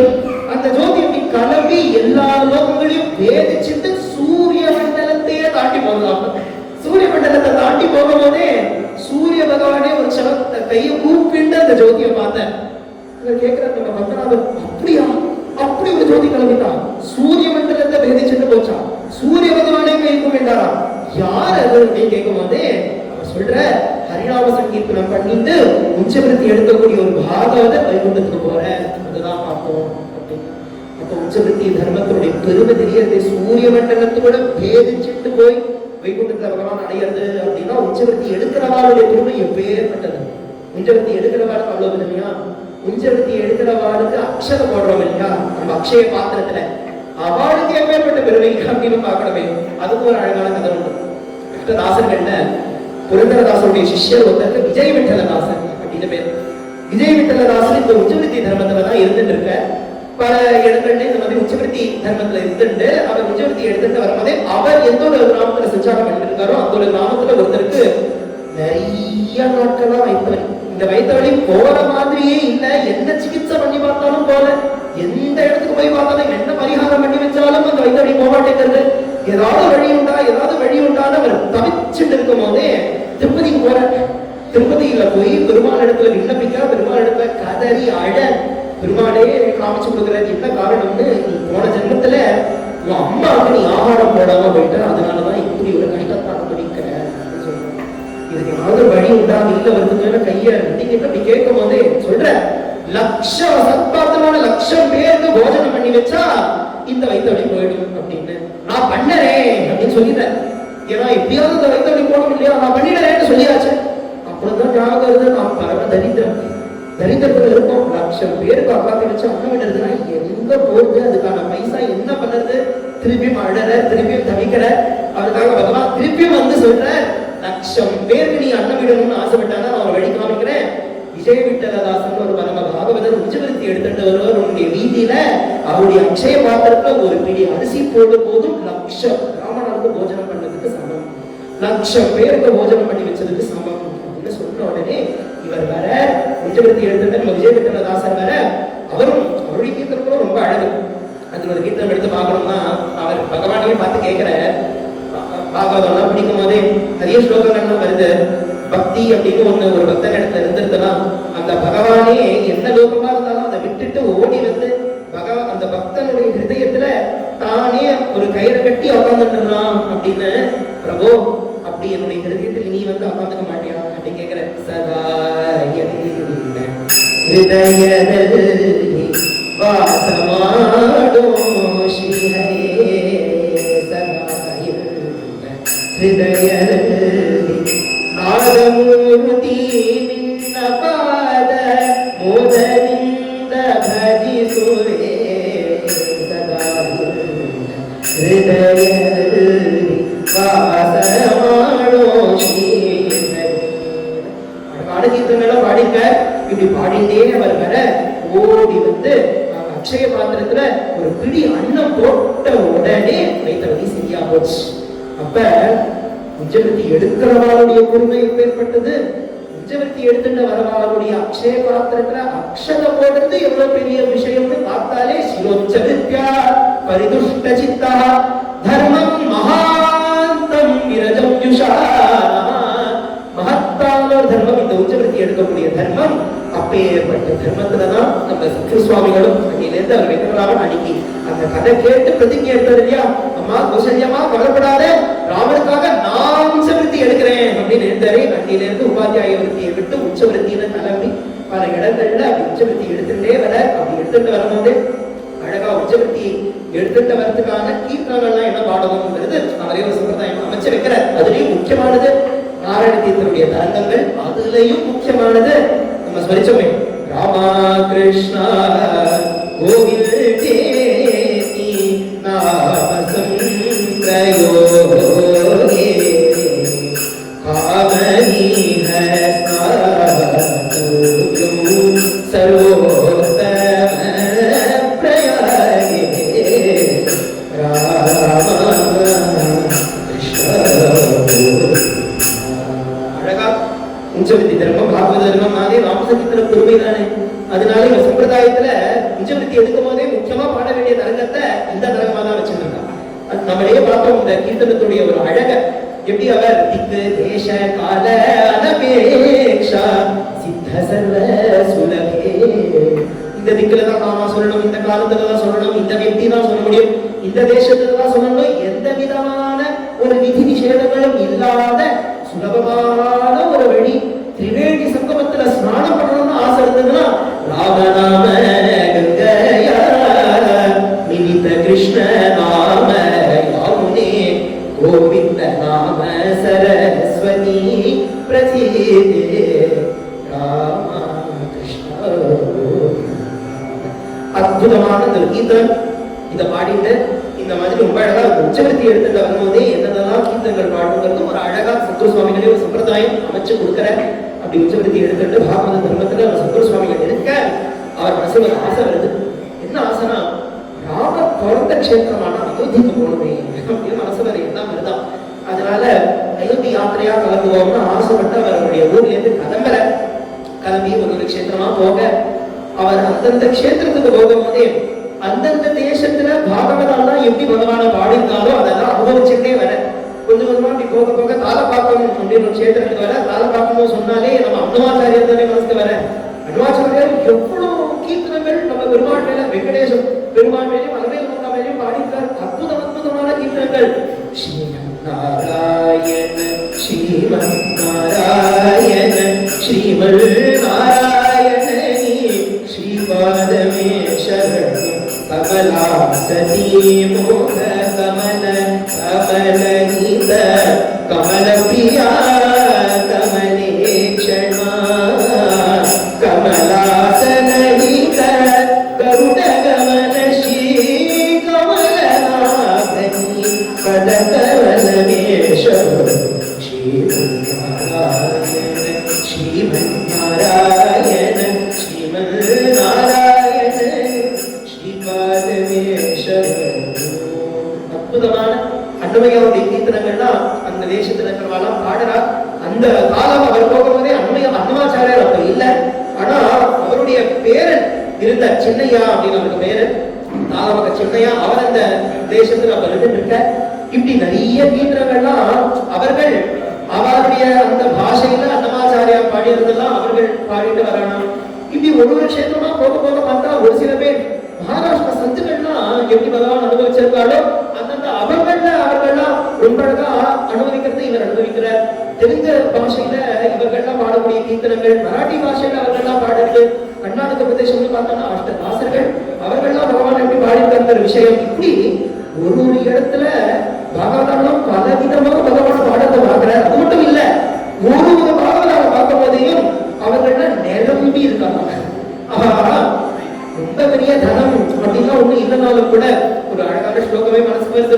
சகல புவன மத்தியே நிர்தனாஸ்தே விதல்யா நிவசதி ஹிரியேஷா ஸ்ரீஹரே பக்திரேகா ஹரிரபி நிஜ லோகோ சர்வதா விஹாய பிரவிஷதி ஹிருதிதேஷா பக்தி சூத்ரோபனந்தா சகல புவன மத்தியே நிர்தனாஸ்தே விதல்யா.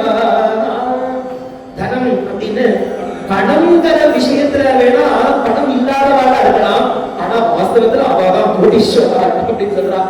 ஏன் அப்படின்னா இந்த பணம்ங்கிற ஒரு ஐஸ்வர்யம் கூட அப்பப்ப இருக்கும், அப்பப்ப போயிடும், தாக்காலிகம் தான். இன்னொரு ஐஸ்வர்யம் இருக்கே, அது வளருமே தவிர குறையவே குறையாது. அதனால அப்பேற்பட்ட கோடீஸ்வரர்களா இவ இருக்கா, மனசு நிரம்பி இருக்கு, அவர்களை பார்த்தா ஆனந்த பாஷ்பம் கர்த்தரம் ஏற்பட இவன் அனுபவிக்கிற எவ்வளோ அழகான மார்க்கம் இந்த பக்தி. பக்தியோட இந்த பாகவதெல்லாம் பாடுறதுல பகவான் அவ்வளவு சுலபமா வசமாயிடுறானேன்னு அவரே யோசிக்கிறார். கிம் யோகேன கிம் யாகேன கிம் யந்திரேன கிம் யந்திரேன பரத்யா சுலபோ பகவான் மானச பரத்யா சுலபோ பகவான்.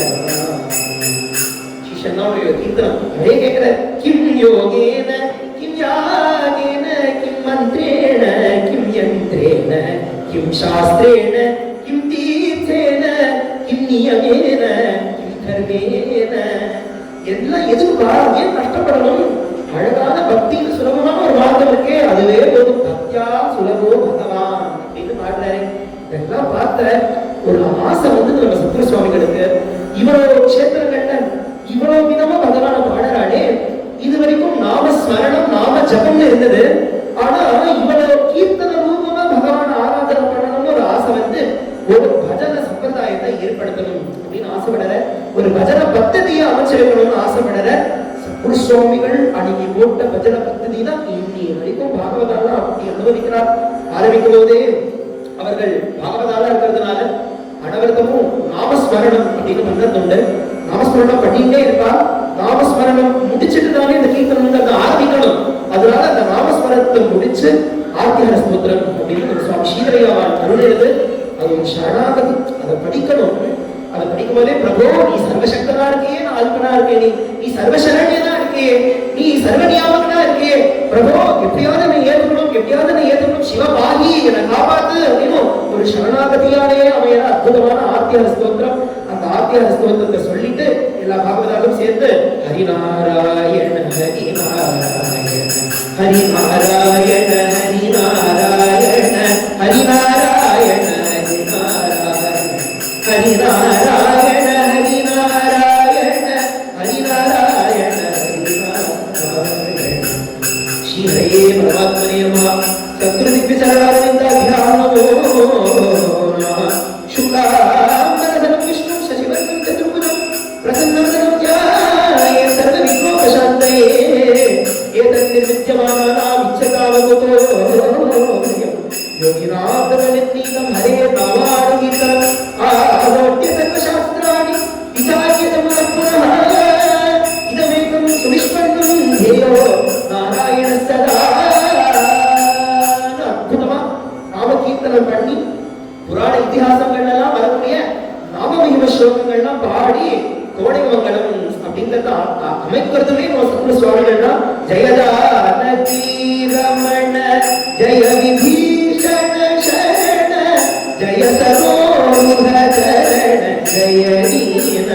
जय जय शरणु शरणु सुरेंद्र शरणु शीतलवा शरणु राक्षस गर्व संहार शरणु वेंकटनायक स्वामी श्री रघुनायक शरणु शरणु हरे हरे हरे उरहर गधर मुकुंद माधव गरुड़ गमन पंकजनाभ हरव पुरुष भवभंजन केशव करमृत शरीरा नमो नमो देवा नारायण नमो नमो नारद संकुत नमो नमो देवेश गणाराधित दिव्याभुज श्री वेंकटगिरिनायक श्रीशा चरिता वेंकटेशा चरिता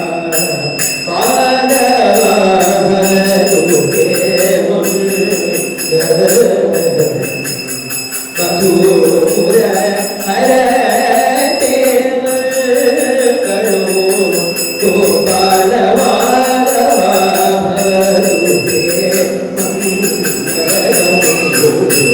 हरे राम गोपालम जन गोविंदम मम जीवनम हरे राम गोपालम जन गोविंदम मम जीवनम हरे राम गोपालम जन गोविंदम मम जीवनम हरे राम गोपालम जन गोविंदम मम जीवनम ஜம்மன அந்த கீதங்கள் தோணை மங்களம் அப்படிங்கிறதையும் அனுபவிச்சு அமைச்சு கொடுக்குற நமக்காக ஒண்ணுமே உத்தராச்சல ராமதாசர் நாராபக்கம் சின்னையா விஜயகோபால சுவாமிகள்னு அவர்களுடைய கீர்த்தனங்களா தான் இதெல்லாம் பாடிட்டு வந்தது.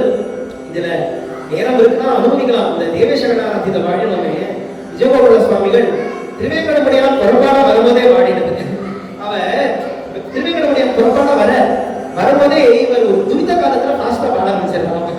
அப்ப காடத்துக்கு மயங்குவார் இல்லையா பெருமாளே சொல்ற, நான் தனியா நடந்து வந்தா பரவாயில்ல, பிராட்டியோட வந்திருக்கேன், அதுல கொஞ்சம் மொல்லமா பாடு, மொல்லமா நடந்து வரேன்னு சொல்லலாம். தேவேசகனாராதித திவ்யாபுஜ அழகா மொல்லமா அமையது. ஒரு கீர்த்தனமே அவ்வளோ அழகு. அப்படி தோடை மக்களை பாடிய உடனே அழகா சம்பிரதாயம் ஆரம்பிச்சா எப்படி அமைக்க ஒரு கீர்த்தனத்தோட தானே. அதனால சத்குரு சுவாமிகள் அமைக்கிறது எப்படின்னா, பகவான் நாம போதேந்திர சரஸ்வதி சுவாமிகளுடைய கீர்த்தனம், அடுத்ததா ஸ்ரீதரையாவுடைய கீர்த்தனம் அப்படின்னு இவா ரெண்டு பேருடைய குரு கீர்த்தனங்களுமே பாடுறது உண்டு. அதனால முதல்ல போதேந்திரா கோதேந்திரம் ஜகதா கோமாஷரே யோகமோக்ஷ சித்தயே போதபயோனினி பூர்ண சுதாம்சு கோதவர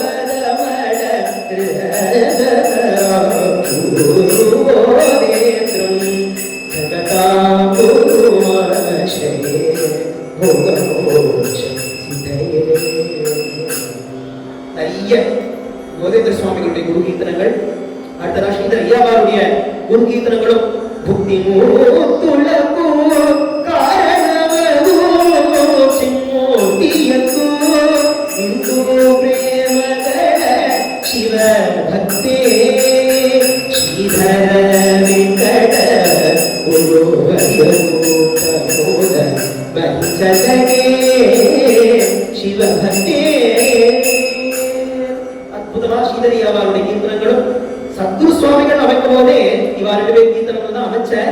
இவருடைய பாடத்துக்கு அப்புறம் சத்குரு சுவாமிகள் சிஷ்யாள்னா இவரும் தானே பஜன சம்பிரதாயத்துக்கான குரு.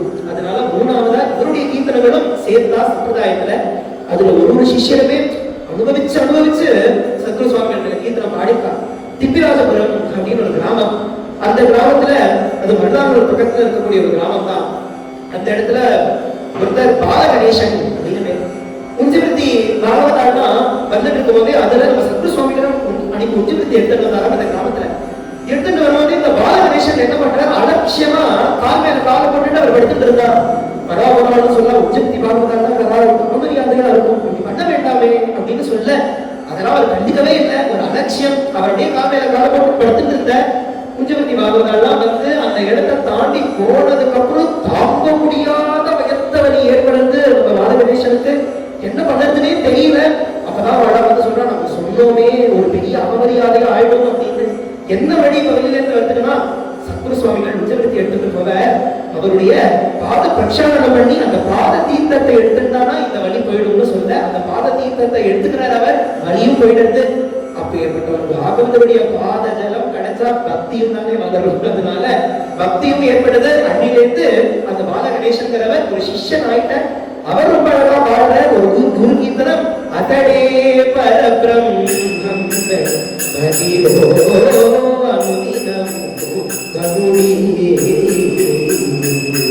அதி பிரீதிகா மதனாந்தக குணமுன துணை ನೆಲಕೊನಿ ಪತಿಗುಣ ರೋಚಿನ ತಡೆ ಪರಬ್ರಹ್ಮ ಮತಿರೋ ಅನುಗಿನ ಮುನು ಗೌರಿ.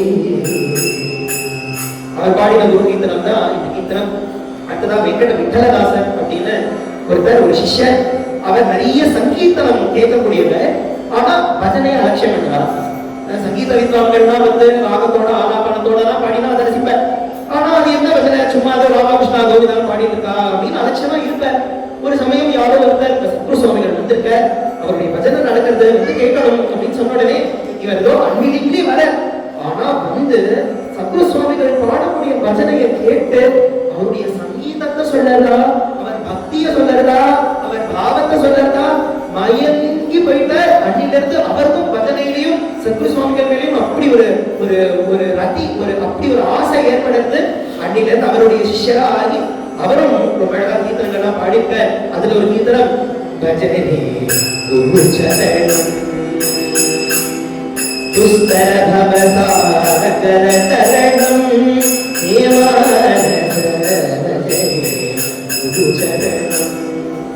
சத்குரு சுவாமிகள் பாடின கீர்த்தனம் தான். இப்படி அவர் காலத்துக்கு அப்புறம் வந்த சிஷ்யாள்னா அந்த குரு கீர்த்தனங்கள்ல சத்குரு சுவாமிகள் கீர்த்தன, சத்குரு சுவாமிகள் மேல பாடின கீர்த்தனங்களையுமே சேர்த்துட்டா சம்பிரதாயத்துல. அடுத்ததா புரி கஷேத்திரத்திலிருந்து நமக்கு கிடைச்ச ஒரு பெரிய தனத்தையும் நம்ம சம்பிரதாயத்துல சேர்த்துறது எதுனா அஷ்டபதி. அஷ்டபதியும் நமக்கு இன்ட்ரோடியூஸ் பண்ணி வச்சது இந்த தென்னிந்தியால ஒரு பஜன சம்பிரதாயத்துலன்னா சத்குரு சுவாமிகள் தான் நடத்திட்டு. அது மட்டும் இல்ல, அஷ்டபதிக்கான ராக நிர்ணயமும் அவர் தான் அழகா பண்ணி கொடுத்தார். நீங்க வேணா கேட்டு பாருங்க, மத்தவாதான் கர்நாடக சங்கீதத்துல ஒரு கான்சர்ட்ல ஏதோ ராகத்துல ஒரு அஷ்டபதி பாடுவான், அது கேட்கறதுக்கு நல்லாதான் இருக்கும். ஆனா பாகவதானா சம்பிரதாயமா அமைச்ச ராகத்துல பாடும்போது தனி அழகு. ஏன்னா பாகவதத்தை ஒட்டி அந்த ராகத்துல அமைச்சிருக்க சத்குரு சுவாமிகள் அந்த ரீதியில பாடுறது. அப்படி அஷ்டபதி பாடினதுக்கு அப்புறம் தரங்கம், அதுக்கப்புறம் ரமேந்திராள், அப்புறம் ராமதாசர், புரந்தரதாசர், கோபாலகிருஷ்ண பாரதி, கபீரதாசர், துளசிதாசர், மீரா, அபங்கங்கள்னு ரொம்ப அழகா பல கீர்த்தனங்கள்லாம் ஒரு தொகுப்பா கொடுத்து, அது மட்டும் இல்லாம திவ்யநாம சங்கீர்த்தனத்துக்கும் அழகா ஒரு சம்பிரதாயத்தை அமைச்சு முதல்ல எப்படி ஆரம்பிக்கணும், என்னென்ன ஆபான கீர்த்தனங்கள்லாம் பாடுறது, பத்ராஜல ராமதாச கீர்த்தனங்கள், விஜயகோபால சுவாமிகளுடைய கீர்த்தனைகள், அப்புறம் ஒரு தரங்கம், தியாகராஜ சுவாமிகள் கீர்த்தனை, எல்லாருமே தீபத்தை சுத்தி உட்கார்ந்துட்டு கோபிகா கீதம் சொல்லி ராச கீர்த்தனங்கள்லாம் பாடி, அதுல சித்த கீர்த்தனங்கள், சித்தர்கள்லாம் என்ன பாட்டு பாடுவாங்க அந்த காலங்கள்லாம் கூட பாடி, அபங்கங்கள்லாம் பாடின்னு ரொம்ப அழகா திவ்ய நாமத்துக்கும் ஒரு சம்பிரதாயம் அமைச்சு கொடுத்து அப்படி ஒரு பெரிய விஷயம் நம்ம சத்குரு சுவாமிகள் பண்ணியிருக்காரு. இது வரைக்கும் தர்மம் பாகவதம் கலவு அதிசுகம்னு சொல்றோம்னா இவர்னாலதான். அப்படி பகவானை ஸ்மரிச்சிட்டோம், அனுபவிச்சிட்டோம், ராதா கல்யாணம் சீதா கல்யாணம்னு நம்ம அப்பா தான் எவ்வளவு ஹிருதய போக்கியமா இருக்கு. எல்லாத்துக்கும் ஒரு பద్ధதியை போட்டு கொடுத்தவரை இவர் தான். இப்படி ஒரு கஷேத்திரமா அவர் சஞ்சாரம் பண்ண போதே அயோத்திக்கு போனோம் தானே கிளம்பினார். ஆனா போல, ஏன்னா அதுக்குள்ள அவருக்கு திவ்ய சொப்னத்துல காஷாயமும் காஷாய வஸ்திரம் தரிச்சுட்டு கையில ஒரு தங்க கவண்டல் வச்சுட்டு ஒருத்தர் தர்ஷனம் கொடுக்குற, அயோத்திக்கு போக வேண்டாம், திரும்பி வந்துட்டு ஒரு பெரிய ஒரு காரியம் இருக்கு அப்படின்னு அந்த எதிகள் சொன்ன உடனே எல்லாத்தையும் விட்ட திரும்பி வந்து யாரா இருக்கும், எந்த எதிகளா இருக்கும், என்ன காரியமா இருக்கும்னு யோசிக்கும் போதேதான் அவருக்கு தெரிய வருது. சாட்சாத் புகழ்நாம குருதேவ சரஸ்வதி சுவாமிகளே தான் திவ்யமா அந்த சொப்னத்துல வந்திருக்க. என்ன காரியம் அப்படின்னா, பகவன்னாம கோவிந்தனுடைய அதிஷ்டானம். அவருடைய சரித்திரம் பார்க்கும்போதே நம்ம பார்த்தோமே கோவிந்தபுரத்துலதான் ஜீவசமாதியா இருந்துட்டு இருக்காரு அப்படின்னு. அவர் எந்த இடத்துல ஜீவசமாதியா இருந்தாலோ அந்த இடத்துல அதுக்கு மேல இப்ப காவிரி வெள்ளம் போற மாதிரி அமைச்சிரு. அதனால அவர் அதிஷ்டானம் எங்க இருக்குன்னே தெரியாத அளவுக்கு ஆயிட்டான். அப்ப என்ன பெரிய காரியம்னா இவர் தான் அந்த அதிஷ்டானம் எங்க இருக்குன்னு கண்டுபிடிச்சு கொடுக்கணும். அதனால கோவிந்தபுரத்துக்கு வர, கோவிந்தபுரத்துக்கு வந்து அகண்டமா நாம சொல்லிட்டே இருக்க, ராம ராம ராம ராம ராம. இந்த ராமநாமத்துக்கு தானே கோவிந்தராஜ் காமிச்சு கொடுக்கணும்னு ராமநாம சொல்லிட்டே இருக்க. சொல்ல சொல்ல அவருக்கு ஒரு ஆசை வருது, கோவிந்தராஜ் எப்படி எங்க இருக்காரு கண்டுபிடிச்சிடலாம். எப்படின்னா கோவிந்தராஜ் இன்னுமே ஜீவசவாதியா நாம சொல்லிட்டு இருக்காரு இல்லையா, அப்ப பூமியில இருந்து அந்த ராமநாமம் கேட்டுட்டே இருக்கும். இன்னைக்கு கூட கோவிந்தபுரம் போனோம் அப்படின்னா ஸ்ரீஷன்னா அந்த கீர்த்தனத்துல கோவிந்தபுரத்தை பாடும் போதே சொல்றா, அந்த கோவிந்தபுரமே ராமநாம கர்ஜிக்கிறதா.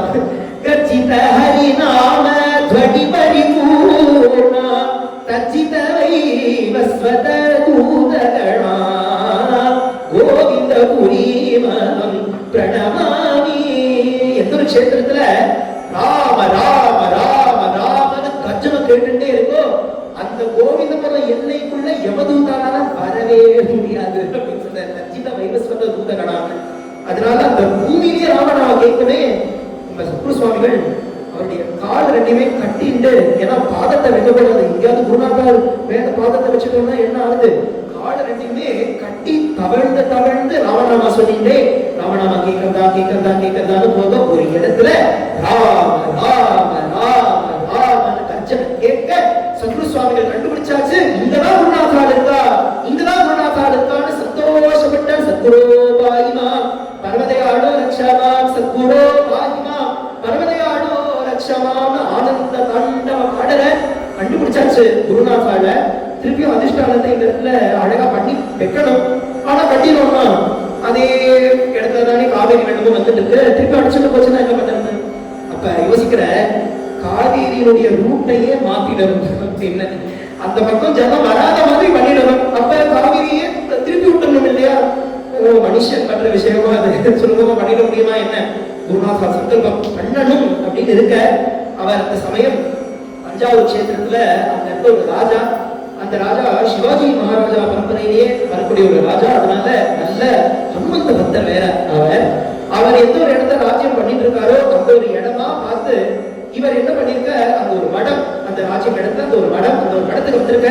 சமட்ச ராமதாசருடைய சம்பிரதாயத்துல வர சில பேருடைய மடமா இருக்காது, பாபா சுவாமி பாபா மட் அப்படின்னு ஒரு இடம். அந்த ஒரு இடத்துல அவர் கொஞ்ச நாள் இருந்துட்டு இருக்கார் நம்ம சத்குரு சுவாமிகள். அந்த நேரமா பார்த்து அவர் அந்த மடத்துல இருக்கும் போதே ஆஞ்சநேயரே அந்த ராஜா கனவுல வந்து ஒரு மகாத்மா அந்த ஒரு மடத்துல உட்கார்ந்துட்டு இருக்க, நீ அவர் போய் பார்த்து அவருக்கு உபச்சாரம் பண்ணு அப்படின்னு ஆஞ்சநேயரே கனவுல வந்து சொல்ல, அந்த மகாராஜா ஓடி வந்து யாருன்னு கண்டுபிடிக்க நம்ம சத்குரு சுவாமிகள் தான் பார்க்க, அவருக்கு பலவிதமா உபச்சாரங்கள் எல்லாம் பண்ணி உங்களுக்கு என்ன கைங்கரியம் பண்ணாலும் பண்றதுக்கு தயார் அப்படின்னு நம்ம மகாராஜா சொன்ன உடனே ரொம்ப அழகான ஒரு கைங்கரியம் குருநாதருக்கு பண்ணணும்னு ஆசைப்பட்டு சொல்ற, காவேரியினுடைய அந்த ஒரு கதியையே திருப்பி விடணும், இந்த அதிஷ்டானத்து மேல போகாத மாதிரி பண்ணணும்னு சொல்ல, அந்த ராஜாவும் ராஜா ஏற்படுத்தின நிறைய ஜனங்கள் எல்லாருமே சேர்ந்து வந்து சத்குரு சுவாமிகளும் வந்து எல்லாருமே சேர்ந்து அந்த பெரிய கைங்கரியத்தை பண்றாங்க. இது எப்படி அப்படின்னு சொன்னா அழகா சொல்லுவா, எப்படி ராமர் ஆஞ்சநேயர் நலன் நீலன் சுக்ரீவன் எல்லாரும் சேர்ந்து ராம சேது கட்டினாலும் அந்த மாதிரி எல்லாரும் சேர்ந்து இந்த இடத்துல அந்த காவியினுடைய கத்தியை திருப்பி விடணும் அப்படின்னு அழகா அந்த ஒரு கைங்கரியத்தை பண்ண, அவரை கண்டுபிடிச்சு புனருத்தாரணம் பண்ணி பிரதிஷ்டையான அந்த ஒரு அதிஷ்டானம் தான் இன்னி வரைக்கும் அந்த கோவிந்தபுரத்துல போனா பார்க்கலாம், நம்மளே பார்க்கலாம். அதிஷ்டானத்துக்கு பக்கத்துல நம்ம அழகா அந்த காவிரி அப்படி ஓடிட்டு இருக்கோம். அவ்வளவு அழகா அமைச்சு வச்ச உடனே ஒரு நாளுமே அந்த ராஜா சத்ரு சுவாமிகள் கிட்ட இருக்க சத்ரு சுவாமிகள் மேல அப்படி ஒரு கத்தி ஏற்பட்டது. சத்ரு சுவாமிகளுடைய அழகு அவருடைய தேஜஸ்ல மயங்கி போய் தான் ராஜான்னு அந்த மறந்து ஒரு சிஷ்யனா வந்துட்டாராம். சிஷ்யனா இருந்துட்டு பலவிதமான உபச்சாரங்கள் எல்லாம் பண்ண அவரே கேட்கிற, நீங்க உச்சபக்தி தர்மம்னு ஒண்ணு பண்ணணும்னு அவசியம் இல்லையே, நீங்க கேட்டா ஆகாரம் கொடுக்கறதுக்கோ உங்களை வச்சுக்கிறதுக்கோ நல்லா உங்களுக்கு கம்ஃபர்டபுளா வச்சுக்கிறது நான் தயாரா இருக்கேன், நீங்க உச்சபக்தி எல்லாம் எடுக்க வேண்டாம்னு சொன்ன உடனே அவர் சொல்லிருக்க, பாருப்பா உச்சபக்திங்கிறது ஒரு மகத்தான தர்மம், தர்மத்துல இருக்கணும்னு ஆசைப்பட்டுதான் நான் பண்றேன்னு சொன்ன உடனே அந்த ராஜா பாக்குற, அப்ப ஒன்னே ஒண்ணு எனக்காக பண்ணணும், என்னன்னா நீங்க உச்சபக்தி எடுக்கும் போதே ராஜா மாதிரி உச்சபக்தி எடுக்கணும் அப்படின்னு சொல்றாரு. ராஜகுருவா இருந்த உச்சபக்தி எடுக்கணும்னு சொன்ன உடனே அவருக்கு அழகா பாதுகையை கொடுத்து அவருக்கு சத்திர சாமரங்கள்லாம் ரெடி பண்ணி அவருக்கு அழகா அக்ஷய பாத்திரங்கள் கொடுத்து அவருக்கு பெரிய கொடையை பிடிச்சிட்டு வாத்தியங்கள்லாம் வாசிச்சுட்டு ஒரு ராஜா எப்படி ஒரு தெருவுக்கு நடந்து வராருன்னா எப்படி போவாரோ அந்த மாதிரி ராஜோபச்சாரத்தோட ஸ்வேத நட்சத்திரம், சாமரம், வெள்ளி பரம்பு, பாதுகைன்னு வாத்தியங்கள்னு அவர் வெளியில கிளம்பி வரலாம். அவ்வளவு அழகா இருக்கார் பார்க்கறதுக்கு. ஜனங்கள்லாம் அவர் உச்சவருத்தி எடுத்துட்டு வந்தே அனுபவிக்கிறார். எஸ்யோ உச்சவருத்தி சமயே விவிதோபச்சாரி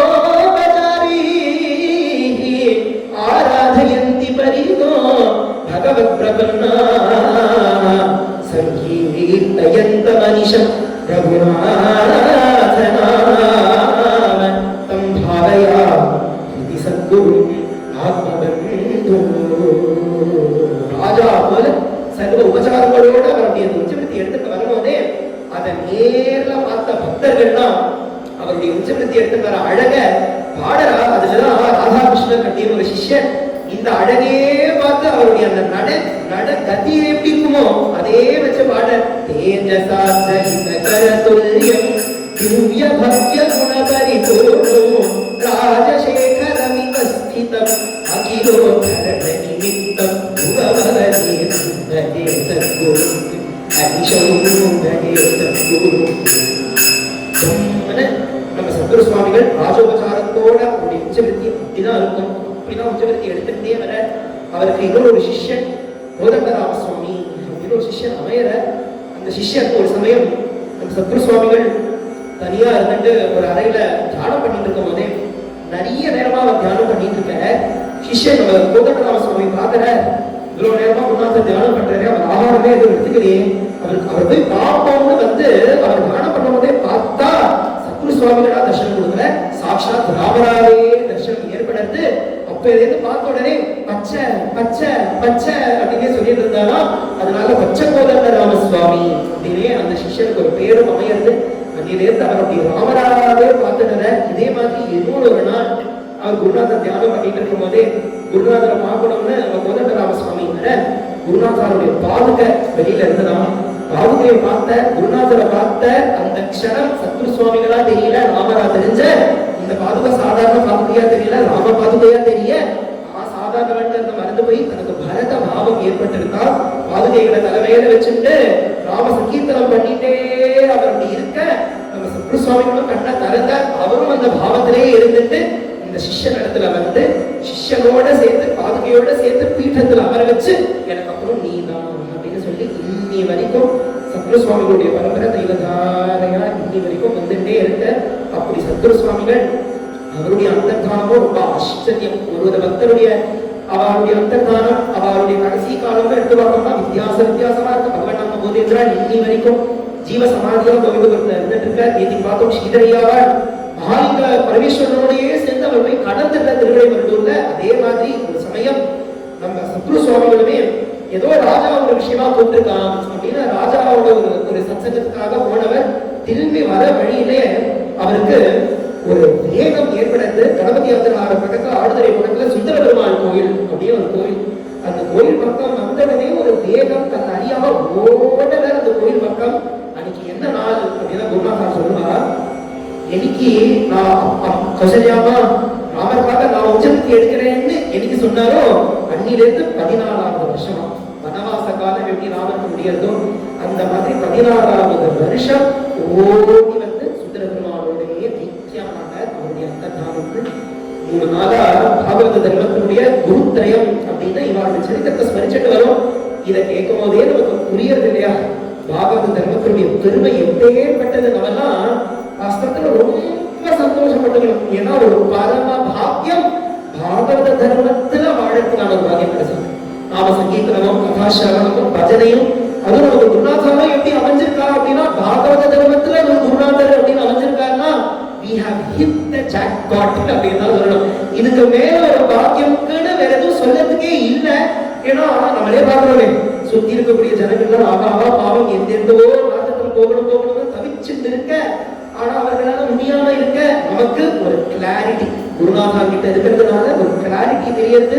குடிச்சுக்க வேண்டியது குரு சரணத்தை, குடிச்சுக்க வேண்டியது குரு உபதேசம் பண்ண நாமத்தை, சத்சங்கத்தை, குரு சேவைய, ஹரி கீர்த்தனத்தை, பகவத் கதா சிரவணம்ங்கிறது ஒரு கிளாரிட்டி நமக்கு இருக்கு. இதுக்கு மேல என்ன வேணும் சொல்லுங்க, இந்த கிளாரிட்டிக்கு மேல என்ன வேணும்? அதனால அப்பேற்பட்ட பாகவத தர்மம் அதனுடைய பெருமை அதை நமக்காக நிர்ணயம் பண்ணி கொடுத்த 3 குருநாதனுடைய பெருமையும் இந்த 3 நாள் ஸ்மரிச்சுட்டு வந்தோம். இவர்கள் 3 பேரும் ராமச்சந்திர பாகவத தர்மத்துல வாழ்ந்த மற்ற நிறைய பக்தாருடைய சரித்திரமும் நாங்க வந்து ஒண்ணா நம்ம ஸ்மரிச்சுட்டு வரப்போறோம். இன்னைக்கு இதோட சம்சர்க்கம் गोपिका जीवन स्मरणं गोविंदा गोविंदा सद्गुरुनाथ महाराज की जय। जानकी कांत स्मरणं जय जय राम राम आंजनेय स्वामी की जय। हरे राम राम राम हरे हरे हरे कृष्ण कृष्ण कृष्ण हरे हरे हरे राम राम राम हरे हरे हरे कृष्ण कृष्ण कृष्ण हरे हरे।